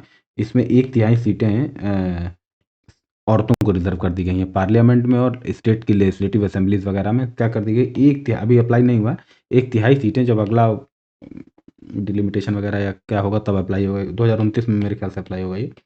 तो 1/3 सीटें जो हैं अब संसद में क्या हो जाएंगी, औरतों के लिए रिजर्व हो जाएंगी। इसी को नारी शक्ति वंदन अधिनियम कह रहे हैं, नारी शक्ति वंदन अधिनियम। ओके, अच्छा अगला है, फिर कह रहा है रीजनेबल रिस्ट्रिक्शन। अब ये डिटेल में फंडामेंटल राइट को पूछ रहा है। ओके, तो फंडामेंटल राइट को डिटेल में पढ़े, एक सेकेंड। ओके, तो यहाँ से करते हैं, ठीक है। Reasonable restrictions on exercise of freedom of speech and expression under Article 19(2) are justified in the interest of which of the following conditions? एक मिनट फिर से जरा, कह रहा है कि reasonable restrictions on exercise of freedom of speech and expression under article 19(2) are justified in the interest of which of the following conditions. कह रहा है freedom of speech and expression जो आर्टिकल 19(2) में दिया गया है वो किसके अंदर में किस रीजनेबल रिस्ट्रिक्शंस के अंदर में क्या होता है, जस्टिफाई होता है। मतलब कि क्या आपको अभी पढ़ाऊंगा मैं तब आपको पता चलेगा फंडामेंटल राइट जो है एब्सोल्यूट नहीं है, उनमें रिस्ट्रिक्शन लगाई जा सकती है। तो पूछ रहा है किस केस में 19(2) जिसमें freedom of speech and expression है उस पर रिस्ट्रिक्शन लगाई जा सकती है। तो पहला है सिक्योरिटी ऑफ स्टेट, दूसरा है डिफेमेशन, तीसरा है सेडिशन, चौथा है पब्लिक ऑर्डर। मतलब अगर स्टेट की या यानी कि देश की या राज्य की या सरकार की सुरक्षा पे जो खतरा है, स्टेट की सुरक्षा पे खतरा है, तो उस पर रिस्ट्रिक्शन लगाया जा सकता है। उस पर आपको बोलने से कहने से रोका जा सकता है। कोई ऐसी बात जिससे देश की सुरक्षा पे खतरा हो तो आपको रोका जा सकता है। डिफेमेशन, किसी को आप डिफेम कर रहे हैं, वैसा नहीं कि फंडामेंटल राइट है स्पीच और एक्सप्रेशन का तो किसी को गाली बकने लगी है, गलत बयानी करने लगी है, उसको डिफेम कर दीजिए फिर बाद में सॉरी बोलिए, बहुत सारे नेता ऐसे करते हैं। तो इसमें क्या होता है, डिफेमेशन में होता है कि आपको रिस्ट्रिक्शन है, अगर डिफेम करेंगे तो आपको freedom of speech and expression नहीं है। तीसरा पूछ रहा है सेडिशन, सेडिशन मतलब राजद्रोह की बात कर रही है। क्या राजद्रोह एक वो हो सकता है fundamental freedom of speech and expression के रिस्ट्रिक्शन में एक कारण हो सकता है? ये कारण नहीं है, सेडिशन नहीं है। पब्लिक ऑर्डर मतलब जो है शांति व्यवस्था या इस तरीके का माहौल बिगड़ने के केस में कोई ऐसी बात बोल रहे हैं जिससे माहौल बिगड़ जाए, धार्मिक उन्माद फैला रहे हैं या कि जातीय कुछ तरीके की बातें कर रहे हैं जिससे पब्लिक ऑर्डर बिगड़ सकता है, उस केस में भी क्या होता है, फंडामेंटल राइट रिस्ट्रिक्ट करता है। अभी सारा डिटेल देखेंगे, ओके। तो जरा इसको टिक करते हैं कि सिक्योरिटी ऑफ स्टेट के केस में ऑब्वियसली, डिफेमेशन के केस में रिस्ट्रिक्ट हो जाएगा फंडामेंटल राइट, और पब्लिक ऑर्डर के केस में भी क्या हो जाएगा, फंडामेंटल राइट रिस्ट्रिक्ट हो जाएगा। तो आंसर हो जाएगा आपका 1, 2 एंड 4। 1, 2 एंड 4। अनुच्छेद क्या कह रहा है हिंदी में जरा देख लेते हैं। अनुच्छेद 19(2) के अंतर्गत भाषण और अभिव्यक्ति की स्वतंत्रता के प्रयोग पर तर्क संगत प्रतिबंध निम्नलिखित में से किन परिस्थितियों में उचित ठहराया जा सकता है? राज्य की सुरक्षा, मानहानि, राजद्रोह और सार्वजनिक व्यवस्था। किस केस में? तो राजद्रोह को छोड़ करके बाकी तीनों केसेस में क्या किया जा सकता है, उचित ठहराया जा सकता है। मतलब अगर ये तीनों में से कुछ एक आप वायलेट कर रहे हैं तो आपको बोलने का अधिकार खो देंगे आप, ओके। तो थोड़ा सा यही लिखा हुआ है कि 19(2) रीजनेबल रिस्ट्रिक्शन जो है, एक्चुअली में ध्यान दीजिएगा आप, ये जो ये जो है freedom of speech and expression, ये 19(1) में है, ठीक। ध्यान दीजिए 19(1) अभी पढ़ेंगे। 19(1) के ए में है, ऐसे ही 19(1) में बी है, 19(1) में सी है, डी है, ई है, एफ है और जी है। क्योंकि एफ अब डिलीट हो गया तो कुल मिला के 19(1) में 6 हैं। एक दो, एक सेकेंड, ये 19(1) में 6 राइट्स हैं, 1 2 3 4 5 6। ध्यान दीजिए 19(1) में फ्रीडम ऑफ स्पीच जो है, फ्रीडम ऑफ स्पीच जो लिखा है ना, अभिव्यक्ति की स्वतंत्रता, वो है 19(1) के ए में। लेकिन इनमें जो रिस्ट्रिक्शन है 19(1) के इन 6 में जो रिस्ट्रिक्शन लगेगा वो है 19(2) में, वो है आर्टिकल 19(2). तो वही वो रिस्ट्रिक्शन जो है आर्टिकल 19(2) में है। ध्यान दीजिए ये अंतर जरूर रखना। 19(1) में वो राइट है, 19(1) में वो 6 राइट है, A B C D E, F delete हो गया है, जी, एफ क्या था, राइट टू प्रॉपर्टी डिलीट हो गया। ध्यान दिया राइट टू प्रॉपर्टी दो जगह है, एक आर्टिकल 31 में है फंडामेंटल राइट में, वो भी डिलीट हो गया, और एक आर्टिकल 19(1) के एफ में है, वो भी डिलीट हो गया। कौन से एक्ट से? 44th constitutional amendment act. तो 19(1) के ए बी सी डी ई जी, ये जो है जो 6 राइट है 19(1) में है, और इन पे जो रिस्ट्रिक्शन है वो 19(2) में है। ये ध्यान रखना आपको। तो 19(2) रिस्ट्रिक्ट करता है इन राइट्स को सर्टेन केसेस में, ओके। सोवरेनिटी ऑफ इंडिया और तमाम कई तरीके की चीजें उनके केसेस में क्या करता है, रिस्ट्रिक्ट करता है। तो ये लिखा है 19(2) रीजनेबल रिस्ट्रिक्शंस लगाता है आर्टिकल 19 पर। तो जो बताया वही लिखा है कि अनुच्छेद 19 पर युक्ति संगत प्रतिबंध लगाता है, रीजनेबल होना चाहिए। ध्यान दीजिए वो रिस्ट्रिक्शन क्या होना चाहिए, रीजनेबल होना चाहिए। सरकार ये कह के रिस्ट्रिक्शन नहीं लगा देगी कि अरे ये बात मत बोलो, भ्रष्ट पोल खुल जाएगी मेरी, ये करके नहीं कर सकती। या ये नहीं कह सकती है सरकार की ये बात मत बोलो सरकार गिर जाएगी, ये सब कहने से नहीं, रीजनेबल होना चाहिए। और रीजनेबल कौन तय करेगा, सुप्रीम कोर्ट तय करेगी या न्यायालय तय करेगी, ठीक। और क्या-क्या है? क्या-क्या शामिल है? उसके अलावा क्या-क्या शामिल है? भारत की संप्रभुता और अखंडता यानी कि इंडिया की सॉवरेनिटी इंटीग्रिटी खतरे में पड़ती है तो भी आपका रिस्ट्रिक्शन हो जाएगा।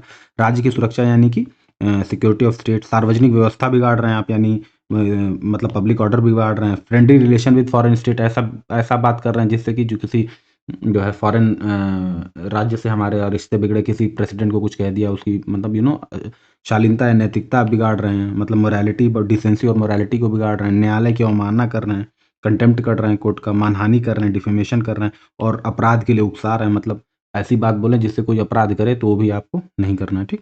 तो जरा सा सीधा सीधा हम देख लेते हैं।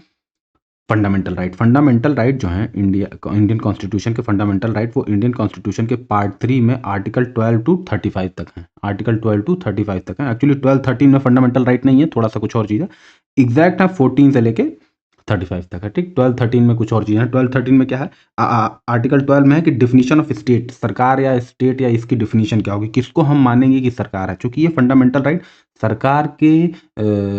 सरकार से बचने के लिए, मतलब सरकार की एक्सट्रीम पावर से बचने के लिए है। ये फंडामेंटल राइट क्या है कि सरकार के पास चूंकि बहुत पावर है, तो उस सरकार की पावर पे ये अंकुश लगाते हैं फंडामेंटल राइट की, ये सरकार नहीं पार कर सकती है। तो पहले तो डिफाइन तो किया जाए सरकार किसको कह रहे हैं। तो इसमें सरकार की या राज्य की क्या दी गई है परिभाषा, हिंदी में बोले तो राज्य, सरकार, मतलब वैसे तो राज्य है शब्द, सही शब्द, लेकिन समझने के लिए लिखा है कि सरकार कौन पावर में है उसकी डेफिनेशन है। आर्टिकल 13 कहता है कि laws inconsistent with fundamental right, वो कानून जो फंडामेंटल राइट के साथ इनकंसिस्टेंट है वो अपने आप क्या हो जाएंगे, इनवैलिड हो जाएंगे। ठीक है, तो ये सबसे बड़ा, ये बहुत बड़ा इस केस वेस वगैरह होता है।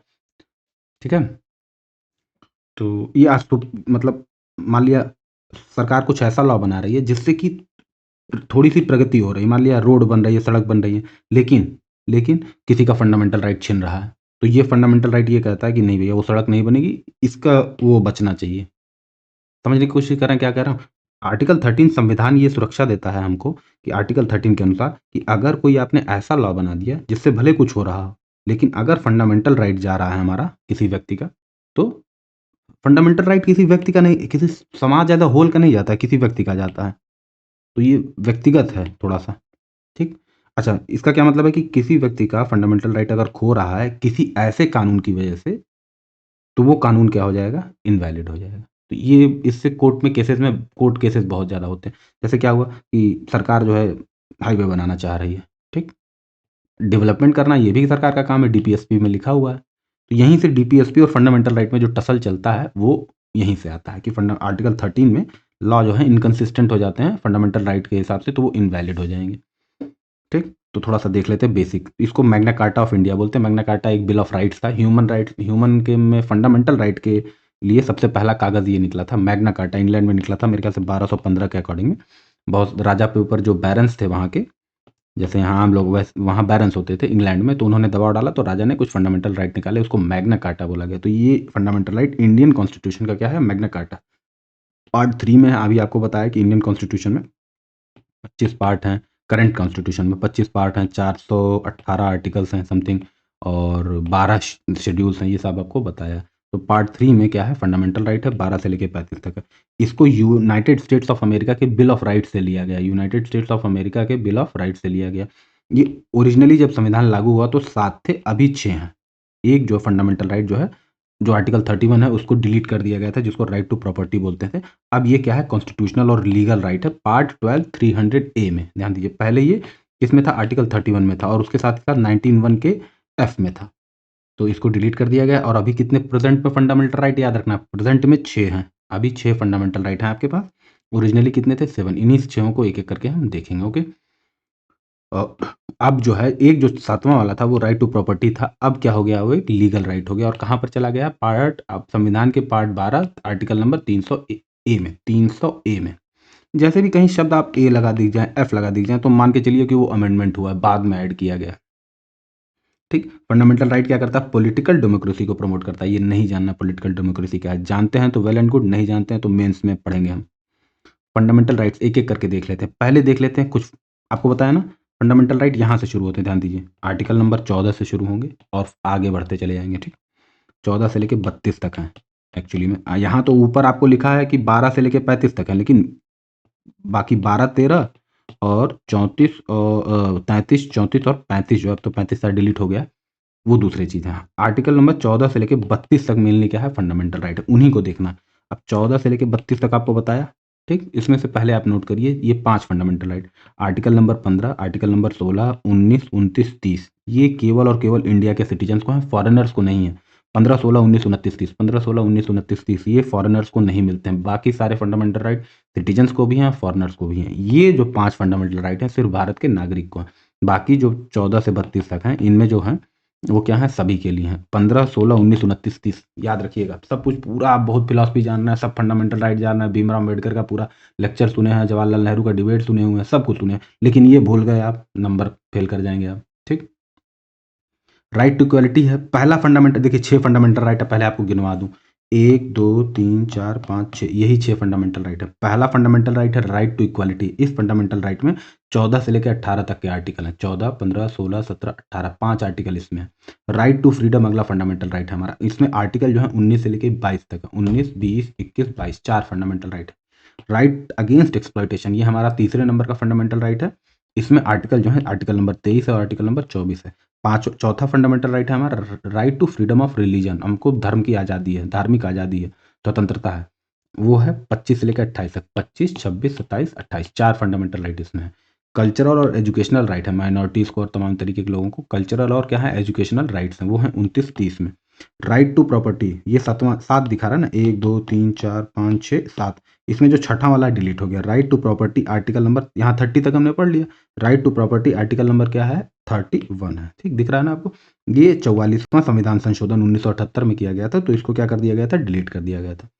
अच्छा, जो छठा है जिसमें जहाँ जो ये 7वां लिखा हुआ एक्चुअली में है छठा, ये है कॉन्स्टिट्यूशनल रेमेडीज। ये आर्टिकल नंबर 32 है। ये कहता है कि अगर आपके फंडामेंटल राइट का उल्लंघन होता है तो आप डायरेक्ट रेमेडी करने के लिए किसके पास जा सकते हैं, सुप्रीम कोर्ट के पास। और कोई बात और कोई आपका राइट हनन हो रहा हो तो आप पहले एक ऑर्डर में जाएंगे, पहले आप मतलब डिस्ट्रिक्ट कोर्ट में, फिर हाई कोर्ट में, फिर इस तरीके से सुप्रीम कोर्ट में पहुंचेंगे। लेकिन अगर आपका मूलभूत अधिकार जो है उनका हनन हो रहा हो तो सीधा उसकी रेमेडी करने के लिए आप किसको उसको सुलझाने के लिए किसके पास जाएंगे, सीधा सीधा उसकी दवा, उसका इलाज कराने के लिए। रेमेडी मतलब यही समझ सकते हैं, उसका इलाज कराने के आर्टिकल 32 के अनुसार सीधा सीधा आप सुप्रीम कोर्ट जा सकते हैं। तो फंडामेंटल राइट जो 6 फंडामेंटल राइट है, right to equality, right to freedom, right against exploitation, right to freedom of religion, right cultural and educational right, right to property जो कि डिलीट हो चुका है, और कॉन्स्टिट्यूशनल रेमेडीज। ये जो 6 फंडामेंटल राइट है इन्हीं को एक एक करके देखते हैं। 15, 16, 19, 29, 30 ये फॉरेनर्स को अवेलेबल नहीं है। 15, 16, 19, 29, 30 केवल देश के नागरिकों को है। ठीक। अब इस थोड़ा सा और कुछ प्रॉपर्टीज देख लेते हैं। ये एब्सोल्यूट नहीं है, मतलब हर हालत में आपको मिलेंगे, भगवान ने लिख कर भेज दिया ऐसा नहीं है। रीजनेबल रिस्ट्रिक्शंस इस पर है, मतलब सरकार चाहे तो ले सकती है, छीन सकती है आपका फंडामेंटल राइट। सरकार चाहे तो आपका रिजर्वेशन छीन सकती है, फंडामेंटल राइट है, छीन सकती है। ठीक। इस पे रिस्ट्रिक्शन लगा सकती है। 10% रिजर्वेशन है ईडब्ल्यूएस को, तो हटा के 5% कर दिया, बढ़ा के 15% कर दिया। ओबीसी को 27% रिजर्वेशन है, तो मन किया तो 30%। मतलब इस तरीके रीजनेबल होना चाहिए ऑब्वियसली, यानी कि एब्सोल्यूट नहीं है आपका फंडामेंटल राइट। ठीक। ये आप क्योंकि एब्सोल्यूट हो जाता तो फिर क्या ही कहने। और जो रिस्ट्रिक्शन, अच्छा रिस्ट्रिक्टेड है फंडामेंटल राइट क्या है, रिस्ट्रिक्शन। अभी हमने देखा ना, स्पीच क्या है आपकी, स्पीच आपको बोलने का अधिकार है, लेकिन क्या बोलना है ये भी क्या है, रिस्ट्रिक्टेड है। मतलब हिसाब से बोलना है, बुद्धि लगा के बोलना है। तो ये सब जो है ठीक। और इसको कौन गारंटी करता है, supreme court. Direct supreme court guarantee करता है कि आपको मिलेगा ही मिलेगा। यही लिखा हुआ, person can directly go to Supreme Court. चूंकि बड़ा तेज में लिखा हूँ, थोड़ा कहीं हैंड राइटिंग मतलब मिक्सअप हो गई, तो उसके लिए आप ट्राई करेंगे ना। ये लिखा है person can directly go to Supreme Court. ठीक। मैं चाहता हूँ कि आपको मैं पढ़ाऊँ तो कॉपी पेन लेके ना बैठना पड़े। पहली रीडिंग में, पहले लेक्चर में आपको कॉपी पेन लेके ना बैठना पड़े। लेकिन क्या है कि लिखते वक्त कहीं न कहीं, चूँकि राइटिंग जो होती है बड़ी पर्सनल होती है। आप मुझे लगेगा कि यार बेसिक तो लिखा ही हुआ है, लेकिन कोई दूसरा आदमी पढ़ेगा, वो कहेगा यार क्या लिखा है। समझ रहे हैं? अपना राइटिंग तो लगता है कि सबसे सुंदर है, मतलब सब कुछ लेजिबल है। अपना राइटिंग सबको लेजिबल लगता है ना, लेकिन उसके लिए अगर आपको लेजिबल नहीं लग रहा है मेरी राइटिंग, तो उसके लिए आप कमेंट करिए, सुधारने की कोशिश की जाएगी। Basic structure of the Indian constitution बनाता है क्या ये फंडामेंटल राइट जो है। वैसे तो कई सारे स्ट्रक्चर हैं बेसिक इंडियन कॉन्स्टिट्यूशन के, उसमें से फंडामेंटल राइट भी एक है। ये कहाँ से इस्टेब्लिश हुआ था, बड़ा फेमस केस है, Keshavananda Bharati versus state of Kerala का एक केस है, जो कि 1973 में लड़ा गया था। राइट टू प्रॉपर्टी से ही कुछ था कि उनका केशवानंद भारती एक मठ के वो थे, जानने की जरूरत नहीं है, बस इतना ही। तो उनसे ज़मीन ले ली थी सरकार ने, केरला सरकार ने। ठीक। अच्छा, कुछ कभी-कभी क्या है कि ये एब्सोल्यूट नहीं है, एब्सोल्यूट नहीं है, तो उस एब्सोल्यूटनेस, नॉन एब्सोल्यूटनेस का एक एग्ज़ाम्पल ये है कि बाकी सारे फंडामेंटल राइट 20, 21 और 19 को छोड़ के बाकी सारे फंडामेंटल राइट इमरजेंसी में हटाए जा सकते हैं, एकदम कर्ब किए जा सकते हैं। लेकिन 20 और 21 नहीं सस्पेंड किया जा सकता। कोई सी भी इमरजेंसी 2 टाइप की होती है, अभी हम देखेंगे। एक एक्सटर्नल होती है और एक इंटरनल होती है। तो अगर दोनों में से कोई इमरजेंसी हुई है तो 20-21 तो आप कतई नहीं हटा सकते। लेकिन अगर आपको एक्सटर्नल एग्रेशन हुआ हो, मतलब कोई दूसरी देश की सेना आक्रमण कर दी हो, तो आर्टिकल 19 क्या हो सकता है, सस्पेंड हो सकता है। बोलने का अधिकार, घूमने का अधिकार, कोई प्रोफेशन करने का अधिकार, कहीं सेटल होने का अधिकार, ये आपका छीना जा सकता है। किस केस में? अगर एक्सटर्नल एग्रेशन, वॉर की सिचुएशन है जिसमें एक्सटर्नल इमरजेंसी ऑटोमेटिक लग जाती है, वॉर जैसे कोई सेना आक्रमण करती है वो लग जाती है, तो उस केस में आपका 19 छीना जा सकता है। जरूरी नहीं कि अपने आप हट जाएगा, छीना जा सकता है। लेकिन 20 और 21 जो है वो जो पनिशमेंट का है, मतलब एक्सेसिव पनिशमेंट नहीं दिया जा सकता है आपको, और आपकी जीवन का जीने का अधिकार नहीं छीना जा सकता है। वो 20 और 21 में है, ये सस्पेंड नहीं हो सकता है किसी भी हालत में, किसी भी जो है आपातकाल की स्थिति में नहीं छीना जा सकता है। अब आते हैं एक-एक करके 14 से 18 तक में राइट टू इक्वालिटी को देखते हैं और एक-एक आर्टिकल को देखते हैं। आर्टिकल 14 क्या कहता है? इक्वालिटी बिफोर लॉ, सभी लोग लॉ के बराबर। लॉ के नज़र में सभी लोग क्या है? इक्वल है, मतलब कोई भी special person, there are no special person, मतलब कोई भी स्पेशल पर्सन एग्जिस्ट नहीं करता। ये क्या कहता है? इक्वालिटी बिफोर लॉ कहता है। ओके, मतलब बेसिक सा सिंपल सा मतलब है कि कोई भी कानून से ऊपर नहीं है और कोई भी एक स्पेशल कैटेगरी में नहीं आता है। इसके भी मतलब ये कह रहा है कि कोई भी आदमी स्पेशल कैटेगरी का नहीं है। सभी लोग लॉ के सामने क्या हैं? बराबर। ऑब्वियसली एब्सोल्यूट नहीं है, तो कुछ एक्सेप्शन है, जैसे राष्ट्रपति, प्रेसिडेंट वगैरह, प्रेसिडेंट, गवर्नर वगैरह, इनमें कहीं-कहीं पर ये क्या होता है? इनको स्पेशल वो दिया जाता है। ठीक? जब राष्ट्रपति और गवर्नर देखेंगे तो उनको हम देखेंगे सर्टेन टाइप की इनको क्या है? इम्यूनिटी है। तो ये जो इक्वालिटी बिफोर लॉ है उसके कुछ एक्सेप्शंस हैं। ठीक? वरना ये कहता है कि हालाँकि बहुत थियरी है इसकी, थियरी नहीं जानना, बस इक्वालिटी बिफोर लॉ जानना है, और इसमें कुछ एक्सेप्शंस हैं, उसमें मेनली प्रेसिडेंट और गवर्नर के जो एक्सेप्शंस हैं, जैसे प्रेसिडेंट पे कोई क्रिमिनल चार्ज नहीं चलाया जा सकता है, गवर्नर पे नहीं चलाया जा सकता, अरेस्ट नहीं किया जा सकता है, ये सब बातें नहीं होंगी।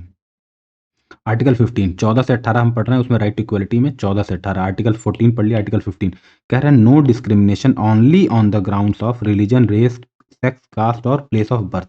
कह रहा है सरकार डिस्क्रिमिनेट नहीं करेगी केवल इस आधार पर कि आदमी का रेस क्या है, उसका धर्म क्या है, उसका लिंग क्या है, उसकी जाति क्या है और उसके जन्म का स्थान क्या है। इस आधार पर भेदभाव नहीं करेगी। ध्यान दीजिए, इस आधार पर, केवल इस आधार पर भेदभाव कर सकती है सरकार। सरकार आपके साथ भेदभाव कर सकती है, लेकिन केवल इस आधार पर भेदभाव नहीं कर सकती है, ये ध्यान रखना है। इसके भी 4 एक्सेप्शंस हैं। कैसे? अब देखिए 15 1 और 2 है। 15 1 है और 15 2 है। 15 1 2 में यही लिखा हुआ है, यही चीज़ लिखा हुआ है कि नहीं करना है। ठीक? कुएँ से पानी पीना, रेस्टोरेंट में जाना, ये सब अलाउड है सबको। ठीक? इसके अलावा 15 1 आपको बताया, 15 2 ये तो सिंपल सा है। 15 3 4 5 6, 15 3 4 5 6 ये थोड़ा सा देखना है। ये जो 4 एक्सेप्शन है ओनली वाले के, ये सरकार कर सकती है। अगर आपका कास्ट एक खास कास्ट के हैं तो आपके साथ जो है सरकार स्पेशल बिहेवियर कर सकती है, डिस्क्रिमिनेट नहीं करेगी। नेगेटिव बिहेवियर नहीं, ये नेगेटिव बिहेवियर को रोक रहा है, पॉजिटिव बिहेवियर को नहीं रोक रहा है। तो अगर आप स्पेशल कास्ट के हैं तो आपके साथ कुछ खास पॉजिटिव बिहेवियर कर सकती है, जैसे एससी एसटी वाला, ओबीसी वाला, इस तरीके के जो एजुकेशनली और सोशली बैकवर्ड क्लासेस हैं उनको जो है स्पेशल रिजर्वेशन सीटिंग में और तमाम तरीके की चीज़ों में दे सकती है। ठीक? सेक्स में, अब सेक्स में लिखा है कि सेक्स के आधार पर नहीं कर सकती, लेकिन इसका एक एक्सेप्शन है आर्टिकल 15(3), वो कहता है, संविधान कहता है कि सरकार बच्चों और महिलाओं के लिए स्पेशल कानून बना सकती है, तो ये एक्सेप्शन हो जाता है। यहाँ लिखा है नहीं बना सकती है, नो डिस्क्रिमिनेशन कर सकती है। लेकिन यहाँ लिखा है कि 15 का जो एक्सेप्शन है वो ये है कि वुमेन और चिल्ड्रन के खिलाफ जो है के लिए जो है लॉ बनाए जा सकते हैं। 15(4) क्या कहता है? 15(4) कहता है कि एससी एसटी या जो सोशली एजुकेशनली बैकवर्ड क्लासेस हैं जिनको ओबीसी बोलते हैं, उनके लिए हम एजुकेशनल इंस्टीट्यूट में, जो पब्लिक एजुकेशनल इंस्टीट्यूट है, आप तो प्राइवेट में भी हो गया, पब्लिक और प्राइवेट एजुकेशनल इंस्टीट्यूट्स में ये है पब्लिक प्राइवेट वाला, ये तो सिर्फ पब्लिक वाला है। जो 15(4) है वो पब्लिक वाला है। उसमें क्या कर सकती है सरकार? सीट रिजर्व कर सकती है, और ये पहला संविधान संशोधन में ही किया गया था। 1951 में जो पहला संविधान संशोधन हुआ था उसमें ये किया गया था। ठीक? 15 का 5 में यही सिंपल एससी एसटी ओबीसी है। 15 के 6 में जो 2019 में ईडब्ल्यूएस वाला आया था उसके 15 का 6 हमेशा से एग्जिस्ट नहीं करता है। जब 2019 में 103वां जो है कॉन्स्टिट्यूशनल अमेंडमेंट एक्ट आया था, संविधान संशोधन हुआ था जिसमें ईडब्ल्यूएस को 10% सीटें दी जा रही थी, तब ये आर्टिकल ऐड किया गया था। तो यानी कि आर्टिकल 15 के 4 एक्सेप्शन। ठीक? आर्टिकल नंबर 16, ये भी 16 भी, 16(1), 16(2), 16(1), 16(2) यही लिखा है। ये दोनों के ही सेम चीज़ है। Equality of opportunity in matter of public employment, सरकारी नौकरियों में सबको बराबर अधिकार है, सबको बराबर अधिकार है, ध्यान दीजिए। लेकिन इसके भी 4 एक्सेप्शन है। कह रहा है सबको बराबर अधिकार है 4 एक्सेप्शन को छोड़ करके। वो 4 एक्सेप्शन है 16(3), 16(4), 16(5) और 16(6). ध्यान दीजिए 1 2 3 4, 1 2, तो टोटल मिला के आर्टिकल 16 में 6 चीज़ें हैं। 16(1) और 16(2) में ये डिफिनीशंस हैं। 16(3), 16(4), 16(5), 16(6) में ये जो 4 एक्सेप्शंस हैं इन डिफिनीशंस की, वो हैं। 16(3) क्या कहता है? 16(3) कहता है कि अगर आपका मान लिया सरकार पार्लियामेंट को फ्री करता है कि रेजिडेंस को वो एक वो अधिकार बना सकती है। जैसे आप अगर उस जगह नहीं पैदा हुए हैं तो आपको एम्प्लॉयमेंट नहीं मिलेगा। तो ये एक्सेप्शन हो गया ना। यहाँ तो कह रहा है कि चाहे जो हो एम्प्लॉयमेंट आपको मिलेगा, लेकिन 15(3) कह रहा है कि उत्तराखंड में नहीं पैदा हुए तो आप नहीं भर सकते वहाँ का फॉर्म, बिहार में नहीं पैदा हुए तो वहाँ का रिजर्वेशन का लाभ नहीं उठा सकते। तो रेसिडेंस जो है एक्सेप्शन है किसका? पब्लिक एम्प्लॉयमेंट में इक्वालिटी का। पब्लिक एम्प्लॉयमेंट में इक्वालिटी का एक्सेप्शन क्या है? रेसिडेंस। सरकार चाहे तो ये कर सकती है, बिहार की सरकार चाहे तो कह दे कि पीसीएस में, झारखंड की सरकार चाहे तो कह दे कि झारखंड में केवल झारखंड के लोग जो झारखंड के जो रेजिडेंट्स हैं वही भर सकते हैं। आर्टिकल 16(4) क्या कहता है? कहता है बैकवर्ड क्लास को फेवरेटिज्म किया जा सकता है, मतलब नौकरियों में जो 27% आरक्षण है वो यहीं से आता है, 16(4) से आता है। 16(5) क्या कहता है? माइनॉरिटीज इंस्टीट्यूट अपॉइंटमेंट, जैसे मान लिया कोई क्रिश्चियन कॉलेज है तो उसमें पता चल रहा है कि प्रिंसिपल केवल क्रिश्चियन ही हो सकता है या टीचर केवल क्रिश्चियन ही हो सकता है, तो ये इसका एक्सेप्शन हो जाएगा, ये इसका उल्लंघन नहीं माना जाएगा, समझ ना, एक्सेप्शन माना जाएगा। ये तो कह रहा है कि पब्लिक एम्प्लॉयमेंट में अपॉर्चुनिटी में पब्लिक एम्प्लॉयमेंट की जो अपॉर्चुनिटी है वो सबको बराबर बराबर मिलेगी, इक्वल मिलेगी। लेकिन 16(5) क्या कह रहा है कि माइनॉरिटीज में ऐसा नहीं है, इसका एक्सेप्शन है। 16(6) कह रहा है कि पब्लिक एम्प्लॉयमेंट में अपॉर्चुनिटी सबको बराबर मिलेगी, लेकिन 16(6) कह रहा है कि ईडब्ल्यूएस कैटेगरी के जो लोग हों उनको थोड़ा सा ज़्यादा मिलेगा, 10%, समझ रहे हैं ना। तो ये एक्सेप्शन है उसका। इसी के इसी 16(4) और ये जो 16(4) है इसी को वो करने के लिए मंडल कमीशन बना गया था। आर्टिकल 340 के अकॉर्डिंग मंडल कमीशन मोरारजी देसाई की गवर्नमेंट में बना था। ये किस लिए बना था? To investigate the conditions of socially and educationally backward classes. तो मंडल कमीशन ने पता लगा कि 52% जो क्लास है वो ओबीसी में आती है। तो ये फाइंडिंग थी मंडल कमीशन की। तो उसके बाद से क्या किया जाने लगा? 27% का रिजर्वेशन दिया जाने लगा नौकरियों में, किसको? अदर बैकवर्ड क्लासेस को। ठीक। आर्टिकल 17 क्या करता है? अबॉलिशन ऑफ अनटचेबिलिटी, कि अब आप छुआछूत वगैरह नहीं कर सकते, जाति के आधार पर छुआछूत नहीं किया जा सकता। पहले बहुत होता था, आपको पता है, तो ये नहीं किया जा सकता। आर्टिकल 18 अबॉलिशन ऑफ टाइटल्स, मतलब आप अपने नाम के आगे कोई टाइटल नहीं लगा सकते। जैसे पहले महाराजा फलाने सिंह, राय बहादुर, राय साहब, दीवान साहब, इस तरीके के लोग ना अपने नाम में ही लगा के घूमते थे, तो अब उसको अबॉलिश कर दिया गया। वो क्या कर रहा है? ये इक्वल नहीं दिखा रहा है, ये दिखा रहा है कि सब लोग बराबर हो गए हैं, तो इसको हटा दिया गया।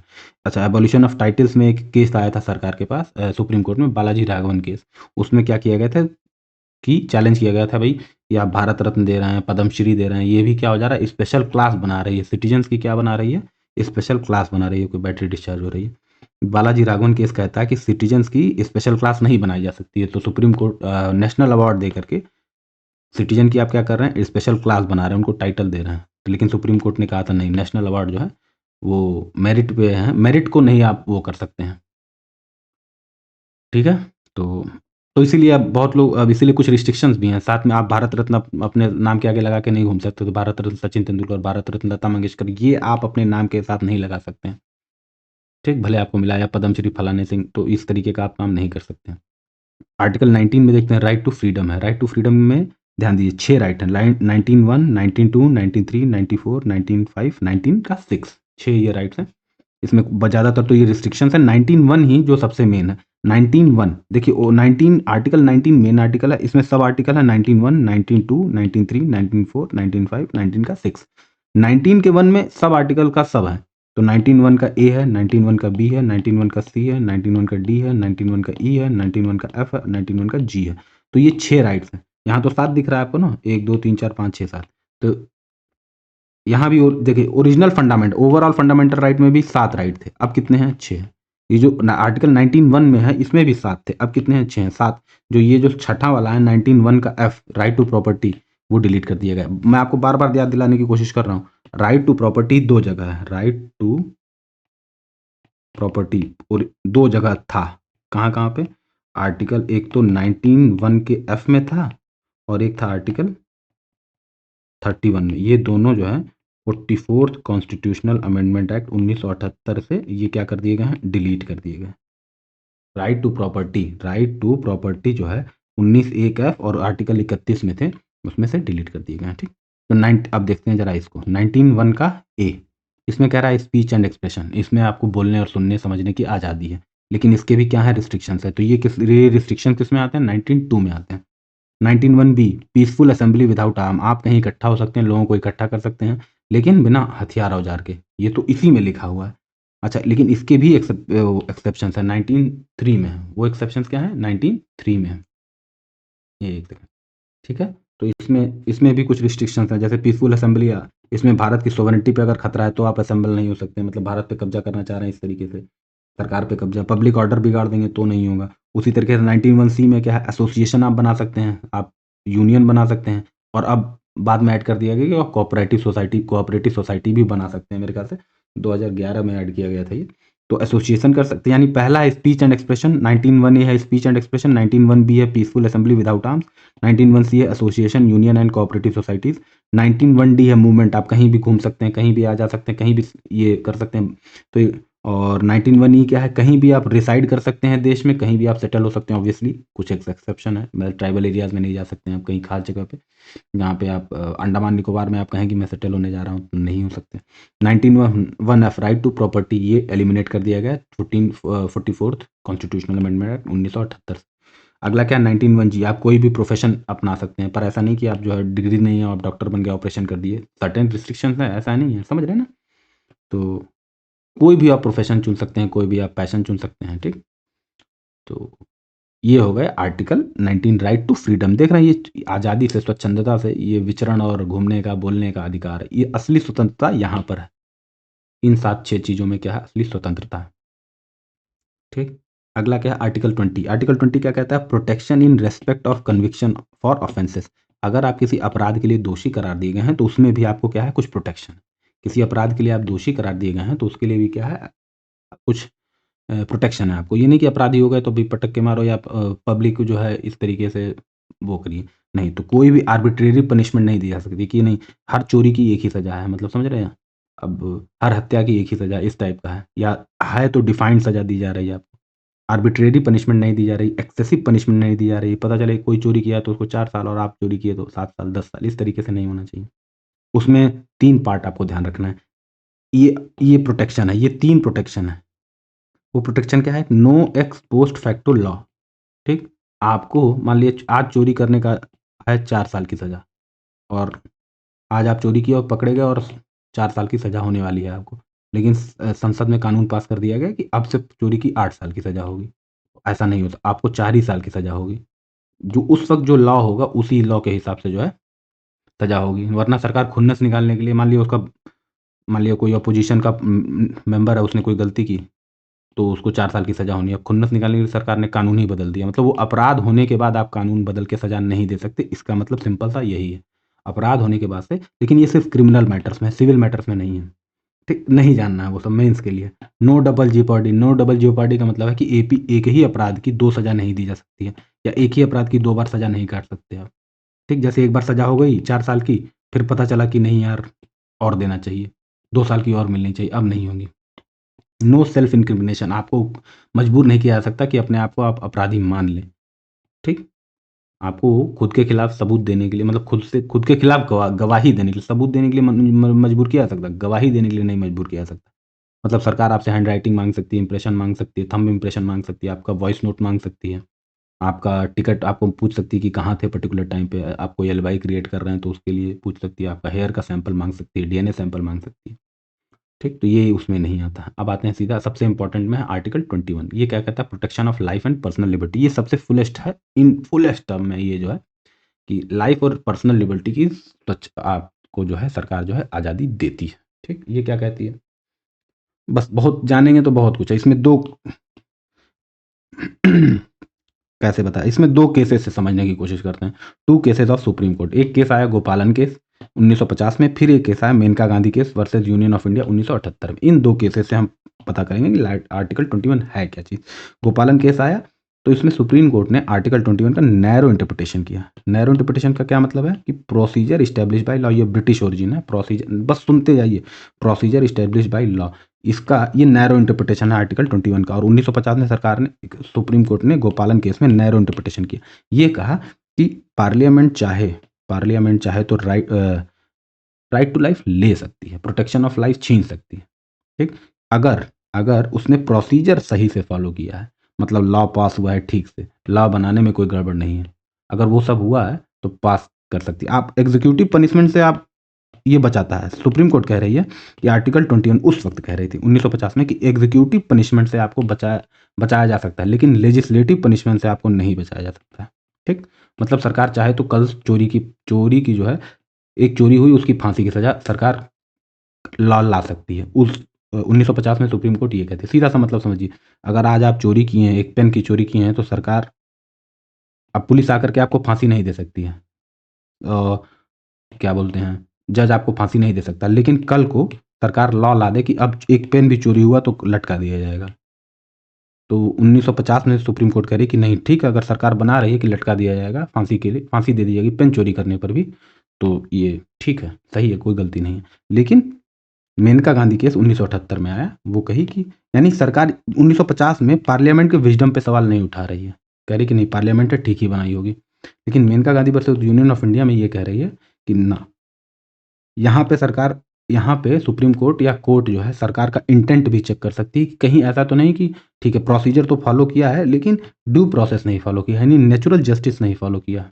जैसे सरकार कल को कह दे कि जो 5 फुट से नीचे हैं या 5 फुट 2 इंच के हैं, ठीक, उनको इतनी सजा है, और जो 6 फुट के हैं उनको इतनी सजा है, तो ठीक है सरकार बना दी, लेकिन ये नेचुरल नहीं लग रहा है ना, नैसर्गिक नहीं लग रहा है कि भाई ऐसा क्यों, हाइट से क्यों कर रहे हो या कलर से क्यों कर रहे हो, समझ रहे, या जो ग्रेजुएट है उसको कम ज़्यादा सजा और जो अनपढ़ है उसको कम सजा।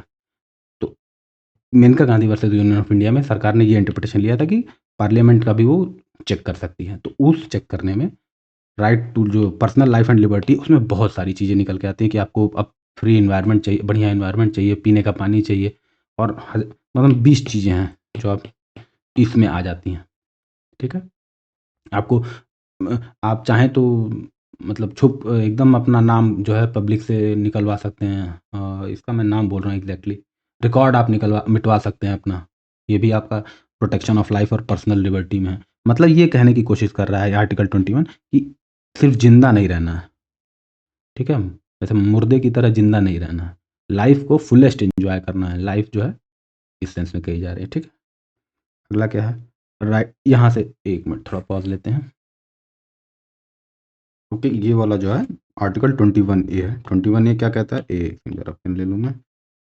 21A ये कहता है राइट टू एजुकेशन के बारे में बात करता है। 21A ये 86वां संविधान संशोधन 2002 में किया गया था, उसके तहत किया गया कि जो है एलिमेंट 6 से 14 साल तक के स्कूल के एज के बच्चों की ये स्टेट की जिम्मेदारी है कि उनकी एजुकेशन को, एलिमेंट्री एजुकेशन को ये पूरा करें। मतलब एलिमेंट्री एजुकेशन यानी कि 6 से लेकर 14 साल तक की जो पढ़ाई है वो एक फंडामेंटल राइट है आर्टिकल 21A के अकॉर्डिंग। ध्यान दीजिए, एलिमेंट्री एजुकेशन, सिर्फ और सिर्फ एलिमेंट्री एजुकेशन, हायर एजुकेशन या प्रोफेशनल एजुकेशन फंडामेंटल राइट नहीं है।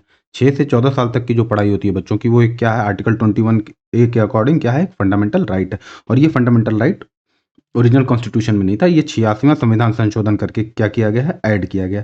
ये 86वां संविधान संशोधन और ये तो ऐड करता है, ये राइट टू एजुकेशन यानी 21A ऐड करता है। उसके अलावा ये क्या करता है, एक फंडामेंटल ड्यूटी भी ऐड करता है जो 4th A में है, पार्ट 4th A कॉन्स्टिट्यूशन में जो फंडामेंटल ड्यूटी है। 42वां संविधान संशोधन जब किया गया था तब फंडामेंटल ड्यूटी भी ऐड किया गया था, एक चैप्टर ही ऐड कर दिया था, एक पार्ट ही ऐड कर दिया गया था। तो उसमें एक संशोधन करता है, ये अमेंडमेंट करता है 86 कॉन्स्टिट्यूशनल अमेंडमेंट एक्ट 2002, वो ये ऐड करता है कि फंडामेंटल ड्यूटी डाल देता है एक नया 51A। ये कहता है कि हर एक अभिभावक की, हर एक पेरेंट की जिम्मेदारी है कि जो है 6 से 14 साल के बच्चों की क्या करें, वो शिक्षा जो है उनका एक फंडामेंटल ड्यूटी है, ठीक है। ये 51A ऐड करता है। अच्छा, जब राइट टू एजुकेशन 21A में नहीं था तो उससे पहले भी एक था राइट टू एजुकेशन करके था, लेकिन वो आर्टिकल 45 में था और DPSP में था।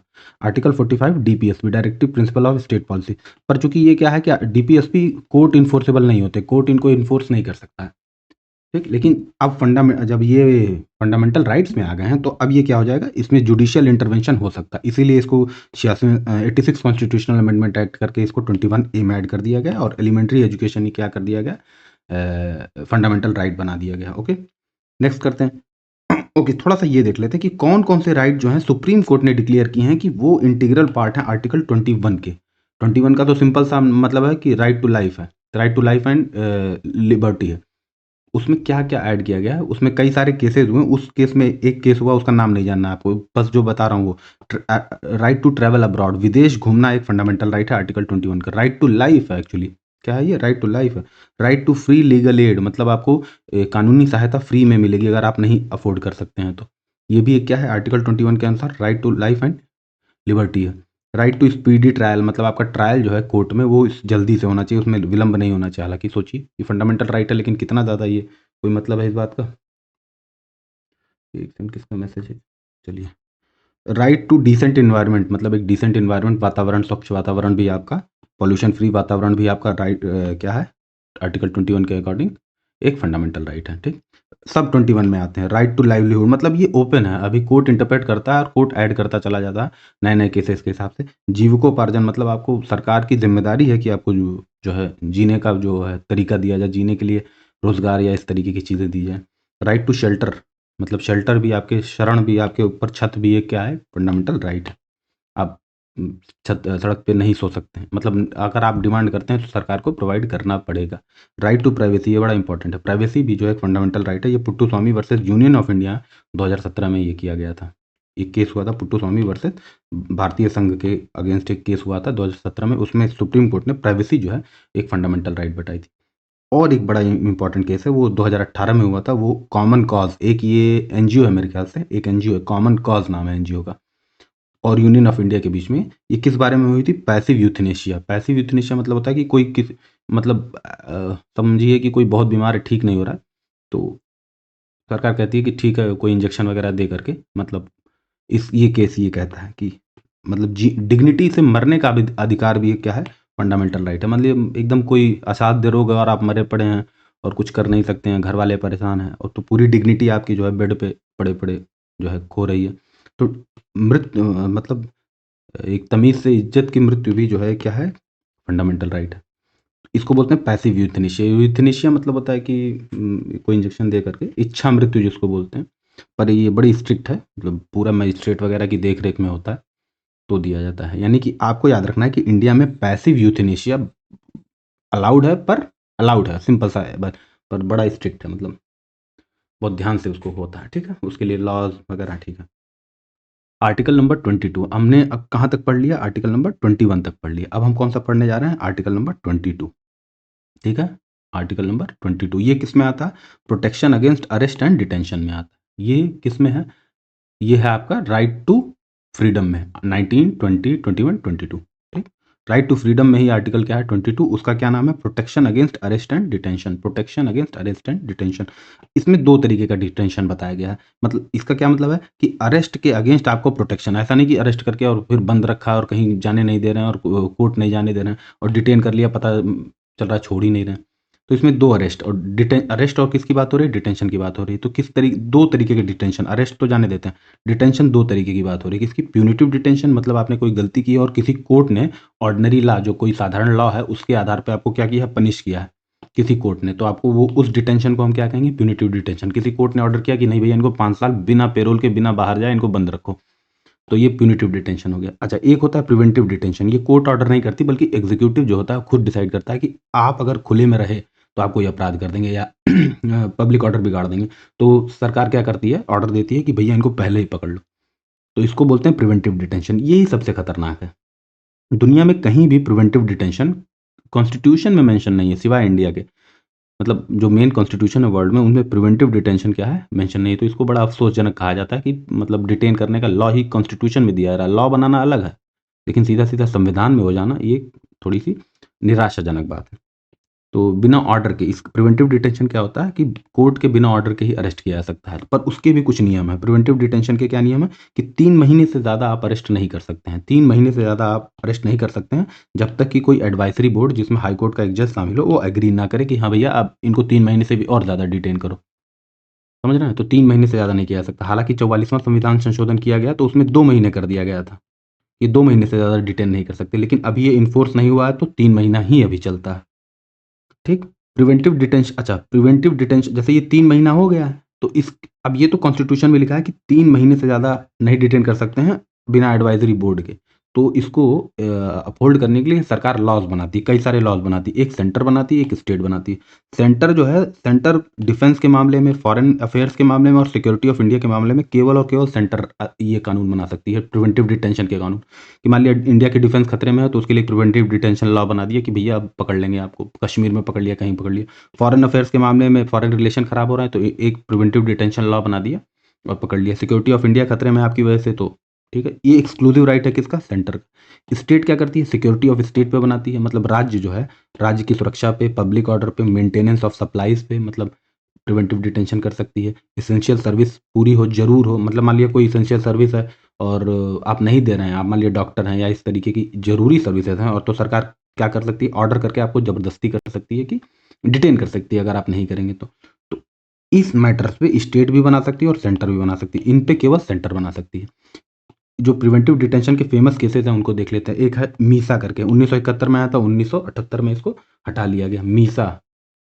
और और क्या है, एक है आपका टाडा। ओके, तो ये है टाडा है। टाडा 1985 में आया और 1995 में रिपील कर लिया। Terrorist and disruptive activities act इसका पूरा नाम है, terrorist and disruptive activities act 1985 में। मतलब टेररिस्ट एक्ट में भी रिपील, जैसे कि किसी को डाउट है सरकार को कि ये टेररिज्म में या डिसरप्टिव एक्टिविटीज़ में है तो उसको पकड़ के बंद रखेगी, महीनों तक बंद रखेगी। उसी तरीके से ये मीसा है, maintenance of internal security act, ये इमरजेंसी के वक्त लाया गया था। खास बात यह है कि आपने नाम सुना होगा, लालू यादव की बिटिया हैं मीसा भारती। मीसा भारती, इनका जन्म भी शायद 1971 में ही हुआ था, और जब लालू यादव जो है मीसा में ही बंद थे, maintenance of internal security act के अंदर ही ये जेल में बंद थे। तो उसी के अपोजिशन में इन्होंने अपनी डॉटर का नाम मीसा रख दिया था। मीसा जी इस वक्त जो है मेंबर ऑफ पार्लियामेंट हैं, एमपी हैं, मेरे ख्याल से बिहार के पाटलिपुत्र से हैं। ठीक, तो इनके अपोजिशन इसी में आप नाम समझ सकते हैं, ये बड़ा फेमस एग्जांपल है मीसा का, maintenance of internal security act. एक इसी तरीके से पोटा है, प्रिवेंशन ऑफ टेररिस्ट एक्टिविटीज़, या ऐसे करके मैं फुल फॉर्म बोल रहा हूँ, 2002 में है, 2004 में अपोज कर लिया गया। यहाँ लिखा है ना, no specific preventive detention in any other constitution, किसी और कॉन्स्टिट्यूशन में नहीं है। थोड़ा क्विक करते हैं, ठीक है, मेरे ख्याल से 1 घंटा 20 मिनट का लेक्चर हो गया, 1.5 घंटे में खत्म कर देता है। राइट अगेंस्ट एक्सप्लॉइटेशन, अब हम नेक्स्ट फंडामेंटल राइट पढ़ने जा रहे हैं, राइट अगेंस्ट एक्सप्लॉइटेशन। इसमें 2 आर्टिकल हैं, आर्टिकल 23, आर्टिकल 24। फिर से देखिए एक बार, 6 फंडामेंटल राइट हैं। सबसे पहला कौन है, right to freedom. Right to क्या है, फ्रीडम, पहला है। इसमें 14 से लेकर 18 तक आर्टिकल हैं, ठीक। फिर क्या है, sorry, right to equality, right to equality है, सॉरी, राइट टू इक्वालिटी में 14 से लेकर 18 तक है, ये पढ़ लिया हमने। फिर हमने क्या पढ़ा, राइट टू फ्रीडम है। राइट टू फ्रीडम ने हमने 19 से लेकर आर्टिकल नंबर क्या देखा, 22 तक देखा। अब हम ये देखने जा रहे हैं तीसरा वाला फंडामेंटल राइट, ये है राइट अगेंस्ट एक्सप्लॉइटेशन। इसमें 2 हैं, ठीक, तो ये तीसरा है, 1 मिनट नंबर डाल दूं मैं, ये तीसरा fundamental right, okay. This is the third, इसको साइज थोड़ा छोटा करते हैं इसका, this is the third fundamental right, okay. ये तीसरा फंडामेंटल राइट है। क्या है, राइट अगेंस्ट एक्सप्लॉइटेशन। इसमें आर्टिकल 23 और आर्टिकल क्या है, 24। आर्टिकल 23 क्या कहता है कि prohibition of traffic in human beings and force labour.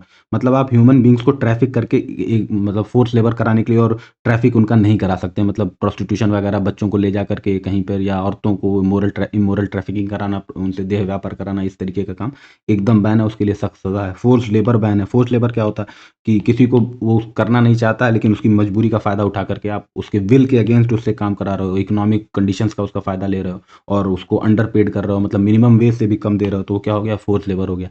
India में पुराने टाइम में एक कॉन्सेप्ट होता था बेगार का, बेगारी जिसको बोलते हैं। इसमें क्या होता था कि ज़मींदार वगैरह क्या करते थे, बिना पेमेंट दिए ही कंपलसरी वर्क कराते थे, ठीक। तो ये नहीं करा सकते आप, ये बैन करता है, ये फंडामेंटल राइट का क्या है, उल्लंघन है। तो ये आपको एक्सप्लॉइटेशन मतलब उत्पीड़न के अगेंस्ट क्या करता है, ये एक अधिकार देता है। कौन सा आर्टिकल, आर्टिकल नंबर 23। ये आर्टिकल 23 और 24 क्या देते हैं, उत्पीड़न के अगेंस्ट आपको क्या देते हैं, एक्सप्लॉइटेशन के अगेंस्ट आपको अधिकार देते हैं। उसमें 23 कहता है कि prohibition of traffic in human beings का ट्रैफिक नहीं किया जा सकता है, और फोर्स लेबर नहीं कराया जा सकता। लेकिन उसके भी कुछ एक्सेप्शन है, देखिए हर के एक्सेप्शन है। सरकार क्या कर सकती है, आपसे ज़बरदस्ती मिलिट्री सोशल सर्विस ले सकती है, कह सकती है कि आपको एक सैनिक सेवा देनी है, और उसके लिए कह सकती है, ये भी कह सकती है कि पेमेंट भी नहीं मिलेगा आपको, तो ज़बरदस्ती इसका आपको एक्सप्लॉइट गवर्नमेंट सर्टेन कंडीशंस में कर सकती है।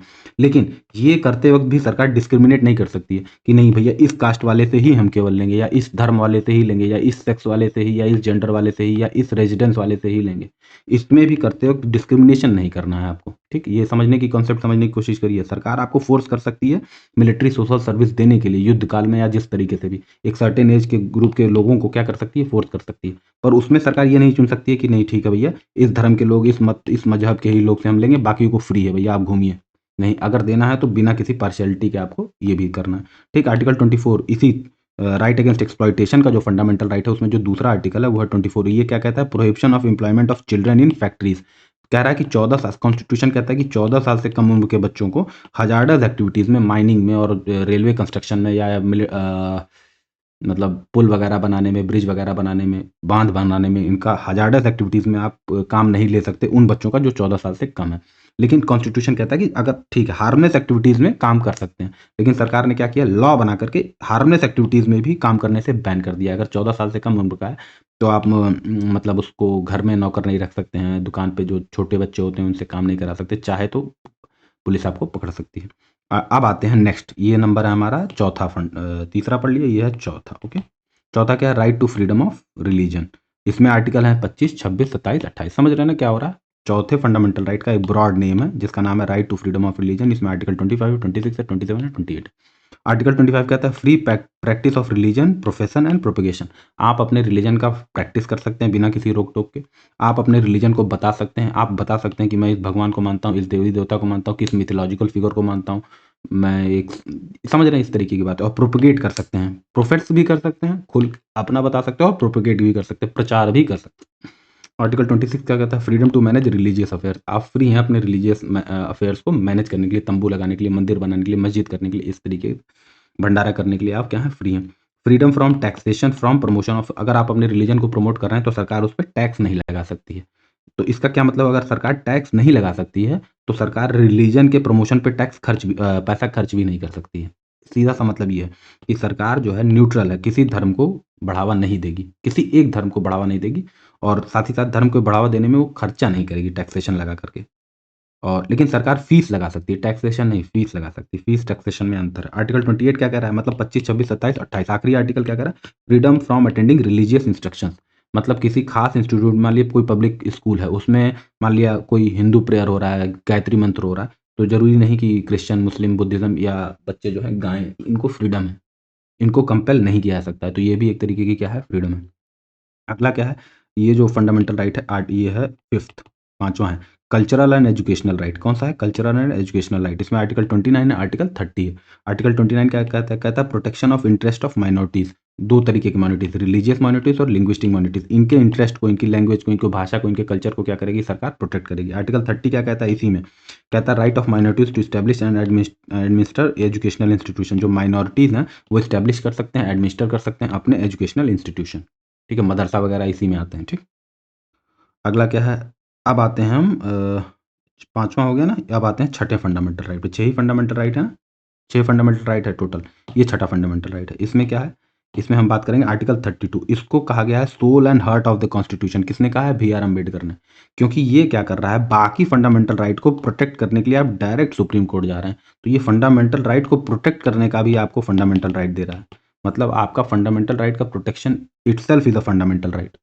अगर ये नहीं रहेगा तो हार्ट एंड सोल नहीं रहेगा। भाई फंडामेंटल राइट आपने कह दिया कि फंडामेंटल है, लेकिन प्रोटेक्ट कैसे करेंगे, तो उसको प्रोटेक्शन के लिए एक नया आर्टिकल दिया गया, उसको बोलते हैं, एक नया ही फंडामेंटल राइट दिया, उसको बोलते हैं राइट टू कॉन्स्टिट्यूशनल रेमेडीज। ठीक, आप डायरेक्ट सुप्रीम कोर्ट जा सकते हैं। इसको बी आर अम्बेडकर साहब ने, जो संविधान निर्माता हैं, उन्होंने soul and heart of the constitution कहा। साथ ही कहा कि आर्टिकल 32 है, आर्टिकल इस फंडामेंटल राइट को सबसे इंपॉर्टेंट कहा, सोल एंड हार्ट कहा। और इस फंडामेंटल राइट में जो एकमात्र आर्टिकल, आर्टिकल 32, उसको कहा कि सबसे इंपॉर्टेंट आर्टिकल है पूरे कॉन्स्टिट्यूशन का। ठीक, इसमें बात होती है रिट्स की, 5 रिट्स की बात होती है, हैबियस कॉर्पस, मैंडेमस, प्रोहिबिशन, सर्चुरारी और क्यो वारंटो की बात होती है। ठीक, इनको बस नाम याद करेंगे, जल्दी जल्दी देखेंगे। रिट्स कह रहे हैं, दो लोग रिट निकाल सकते हैं, एक आर्टिकल 32 के तहत सुप्रीम कोर्ट निकाल सकता है, एक आर्टिकल 226 के तहत हाई कोर्ट निकाल सकता है। मतलब ये रिट्स हाई कोर्ट भी जारी कर सकता है, सुप्रीम तो कोर्ट कर ही सकता है, हाई कोर्ट भी जारी कर सकता है। उसके अलावा पार्लियामेंट को कॉन्स्टिट्यूशन ये अधिकार देता है कि वो किसी और कोर्ट को भी लॉ बना करके रिट जारी करने की ताकत दे सकती है पार्लियामेंट। अभी कॉन्स्टिट्यूशन कहता है कि सुप्रीम कोर्ट और हाई कोर्ट तो कर ही सकते हैं, लेकिन साथ ही साथ पार्लियामेंट को ये ऑर्डर करता है कि अगर पार्लियामेंट चाहे तो किसी और कोर्ट को भी लॉ बना करके रिट इशू करने की पावर दे सकता है। अच्छा, थोड़ी-सी ये बात है कि इस नेशनल इमरजेंसी के दौरान सस्पेंड की जा सकती है, लेकिन इसको मिटाया नहीं जा सकता। अमेंड करके आर्टिकल 32 पार्लियामेंट हटा नहीं सकती है। ध्यान दीजिएगा, आर्टिकल 32 को अमेंड करके पार्लियामेंट निकाल नहीं सकती है। ठीक, क्योंकि ये बेसिक स्ट्रक्चर का पार्ट है। ठीक है, इसको सस्पेंड किया जा सकता है नेशनल इमरजेंसी के दौरान, मतलब आपको कोर्ट जाने से रोका जा सकता है इमरजेंसी के दौरान। ध्यान दीजिए, आर्टिकल 32 सबसे इंपॉर्टेंट है आर्टिकल। ठीक है, 17 मिनट हो गया।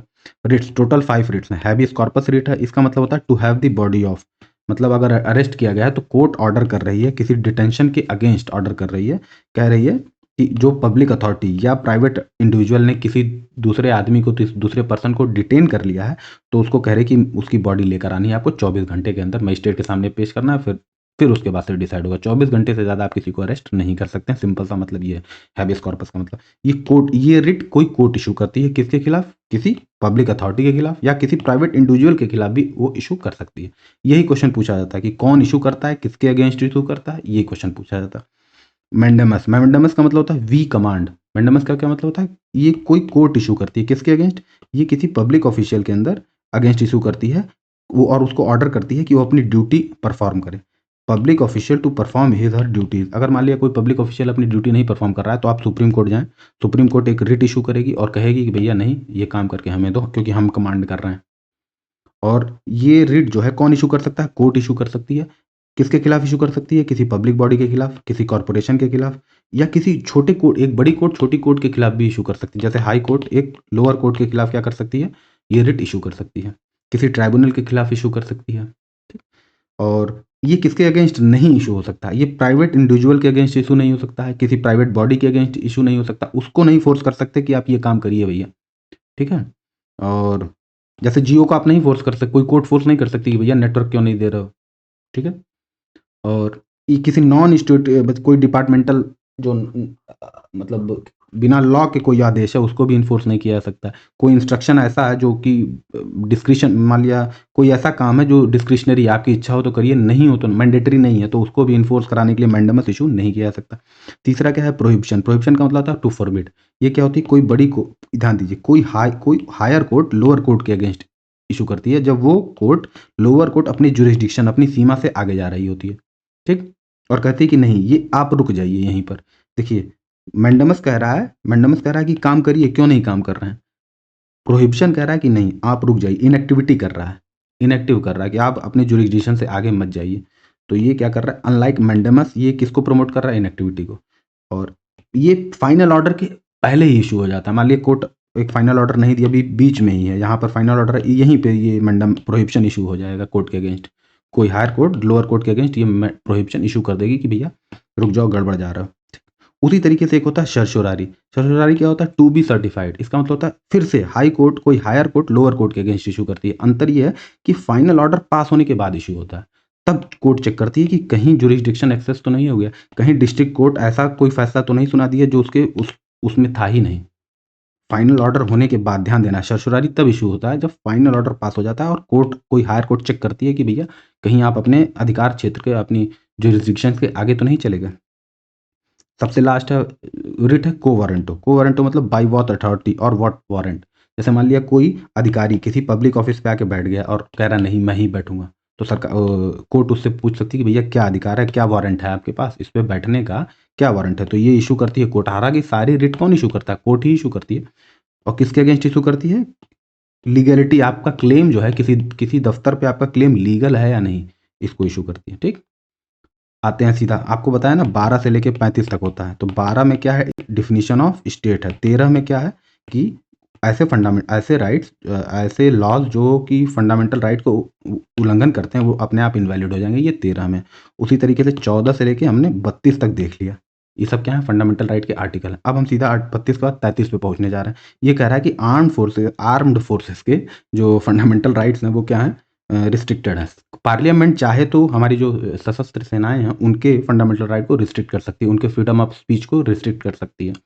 ठीक? इसीलिए जब कोई, अभी आप इशू देख रहे होंगे कि कोई बुक वगैरह है, तो सरकार डिफेंस की कोई बुक है तो उसको पब्लिश होने से पहले चेक करती है, आप खुलेआम नहीं बोल सकते हैं। आर्टिकल 34 किस चीज़ के बारे में बात करता है? सिंपल सा याद रखना है, मार्शल लॉ के बारे में बात करता है। ये इमरजेंसी से थोड़ा सा अलग है, उसके बारे में बात करता है। सबसे लास्ट आर्टिकल क्या? आर्टिकल 35। ये कह रहा है कि फंडामेंटल राइट को इफेक्ट देने के लिए, फंडामेंटल राइट को इफेक्ट देने के लिए जो लॉ है वो कौन बना सकता है? सिर्फ और सिर्फ पार्लियामेंट बना सकती है। साफ साफ लिखा है, स्टेट लेजिस्लेचर नहीं बना सकती। यहाँ क्या लिखा है? स्टेट लेजिस्लेचर नहीं बना सकती। ओके, आगे बढ़ते हैं। यहाँ खत्म। कह रहा है which of the following is not correctly matched. कौन सा नहीं मैच है? 21 का 1, 21 का 1, 22 का 4। थोड़ा सा देख लेते हैं ये क्या है। एक सेकंड। ये कह रहा है आर्टिकल नंबर 22 का 1 में ये कह रहा है कि no person who is arrested shall be in custody without being informed as soon as may be of the ground for such arrest. ठीक, बिना इन्फॉर्म किए किसी व्यक्ति को कस्टडी में नहीं रखा जा सकता है कि आप उसको जब तक अपराध नहीं बताएं कि किस अपराध में बंद कर रहे हैं। तो यानी ये अपराध बताना जरूरी है कि क्या ये सही मैच है, आर्टिकल 22 के 1 में है ये कि नहीं।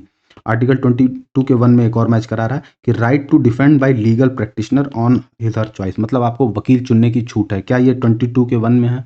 अगला क्या कह रहा है 22 के 4 में, no law providing for preventive detention shall authorise the detention for a period longer than 3 months. 3 month से ज़्यादा का कोई भी लॉ, कोई भी प्रिवेंटिव डिटेंशन लॉ बढ़ नहीं सकता जब तक कि कोई एडवाइजरी बोर्ड जारी ना करे। 22 का 2 क्या कह रहा है, parliament by law prescribe the circumstances under which a person may be detain for period longer than 3 month. 22 का 2 में कह रहा है कि पार्लियामेंट बना सकती है कि 3 महीने से ज़्यादा कब डिटेन किया जा सके। तो आपको इसका आंसर करेक्ट बताना कि कौन सा नॉट करेक्टली मैच्ड है, करेक्टली मैच नहीं है। ठीक है, ओके। तो इसको जरा देखते हैं। ये जो है इसका आंसर हो जाएगा, टिक ही कर देता हूँ मैं, एक सेकंड। इसका आंसर हो जाएगा 22 का 2। ठीक, यहाँ पे 22 का 2 नहीं होगा, यहाँ पे होना चाहिए 22 का 4। ये जो चीज़ लिखी हुई है ये 22 के 4 में लिखी हुई है, आपको ये याद रखना है। ठीक, एक सेकंड, ये गलत समझ लें आप कहीं इसके, ये जहाँ 22 का 2 लिखा है यहाँ होना चाहिए आर्टिकल 22 का 4th पार्ट। ठीक, 22 का 1 सही लिखा है, यही देख लेते हैं, आंसर नंबर डी है। आर्टिकल 22 कॉन्स्टिट्यूशन क्या कह रहा है अभी आपको बताया, ठीक, कि प्रिवेंटिव डिटेंशन रोकता है। ठीक, और उसके अलावा ये 22 का फर्स्ट कहता है 22 में एक है, 2 है और 3 भी होगा, कहीं 3 है, 4 है और 5 कहाँ होगा, ये 7 तक है। ठीक है, मेरे ख्याल से 7, 5वां है, 6वां है और 7वां है, 7 तक है यानी कि। ठीक, तो जरा सा देख लेते हैं, सब देख लीजिएगा, इसी में लिखा हुआ है, ये स्क्रीनशॉट ले लीजिएगा। टाइम थोड़ा सा जल्द खत्म करना है इसको। ठीक, 1 घंटा 40 मिनट हो गए। ओके, विच ऑफ द, जल्दी से पढ़ लेते हैं, विच of the following provisions of the constitution can be amended by the special majority of parliament and do not require consent of the state. किसमें कंसेंट ऑफ द स्टेट की जरूरत नहीं है। तो इलेक्शन ऑफ द प्रेसिडेंट, मतलब ये कह रहा है कि अभी अमेंडमेंट पढ़ेंगे कैसे अमेंड होता है, तो कुछ चीज़ें होती हैं जिसमें स्टेट के कंसेंट की जरूरत होती है। तो election of the president, any list in the 7th schedule, representation of state in parliament, fundamental right. अभी हमने देखा कि फंडामेंटल राइट पे कानून बनाने का अधिकार सिर्फ और सिर्फ किसको होता है, इस सेंटर को होता है। तो स्टेट को कुछ पूछना ही नहीं है, सिर्फ और सिर्फ किसको, मौलिक अधिकार किसको है, संसद को है। Which of the following articles of the constitution of India talks about the uniform civil code. अगले वीडियो में देखेंगे इसको, लेकिन इसका मैं आंसर कर देता हूँ। यूनिफॉर्म सिविल कोड जो है आर्टिकल नंबर 45 में है। यूनिफॉर्म सिविल कोड किसके बाद, समान नागरिक संहिता किसमें है, यूसीसी 25 में। यूनिफॉर्म सिविल कोड का बेसिक मीनिंग जरा देख लेते हैं। बेसिक मीनिंग है कि uniform civil code means one common set of personal laws for all citizen irrespective of religion. किसी भी रिलीजन के बिना, मतलब बिना irrespective of religion, Hindu Muslim Sikh ईसाई, सबका जो जो पर्सनल लॉ है, मतलब जो पर्सनल लॉ समझ रहे हैं ना, जिससे आपका शादी विवाह और इनहेरिटेंस वगैरह डिसाइड होता है, वो सबका सेम होना चाहिए। मतलब कोई ऐसा नहीं कि कोई 4 बीवी रख सकता है, कोई ऐसे तलाक कर सकता है, कोई अपने बच्चे को दे सकता है, कोई नहीं दे सकता है इनहेरिटेंस, ये सब सेम होगा। तो इसको बोलते हैं यूसीसी। अभी यूसीसी प्रैक्टिस में नहीं है। एरियाज कौन से कवर्ड होते हैं यूनिफॉर्म सिविल कोड में, जो एरियाज होते हैं, मैरिज होते हैं, मतलब सबकी शादी एक जैसी होनी चाहिए, सबका तलाक एक जैसा होना चाहिए, तलाक के बाद जो मेंटेनेंस वगैरह होता है वो एक जैसा होना चाहिए, अडॉप्शन का तरीका हम सभी धर्म में, मत मजहब में एक जैसा होना चाहिए। इनहेरिटेंस मतलब आपकी पिता की संपत्ति आपको कैसे मिल रही है, जैसे मान लिया किसी धर्म में बिटिया को मिल रही संपत्ति, किसी धर्म में नहीं मिल रही, तो ये गड़बड़ है, यूनिफॉर्मिटी होनी चाहिए। सक्सेशन कैसा, उत्तराधिकारी कैसे घोषित होगा, जैसे मान लिया कहीं कह दिया गया कि जो सबसे बड़ा बेटा है वो उत्तराधिकारी होगा, कहीं कह दिया गया नहीं ऐसा नहीं होगा, तो ये यूनिफॉर्मिटी लानी है। ठीक, तो कॉन्स्टिट्यूशनल बेसिस क्या है, आर्टिकल 44, आर्टिकल 44 है, सॉरी मैंने 45 लगा दिया है क्या, एक सेकेंड, एक सेकेंड, ओके ओके ओके, मुझे लग रहा है कि यहाँ 45 लगा दिया, यहाँ 44 होगा, सॉरी कहाँ से लगा दिए गधे कहीं के, ये देखो आर्टिकल नंबर 44 होगा। ठीक, 45 में तो अभी पीछे बताया है आपको, क्या बताया है, एजुकेशन वाला ना। ठीक, तो ये है, उसके बाद से चलिए ठीक है, यहीं पे ख़त्म करते हैं ये। आप हमारा ऐप जाइए, लेक्चर अच्छा लगा हो तो लाइक करिए, शेयर करिए, सब्सक्राइब करिए और सिलेक्ट सिविल्स ऐप पर जाइए, आपको बहुत सारे कोर्स अवेलेबल होंगे। कोई कॉन्टैक्ट हो तो इस पर करिए। Okay, thank you, have a nice day.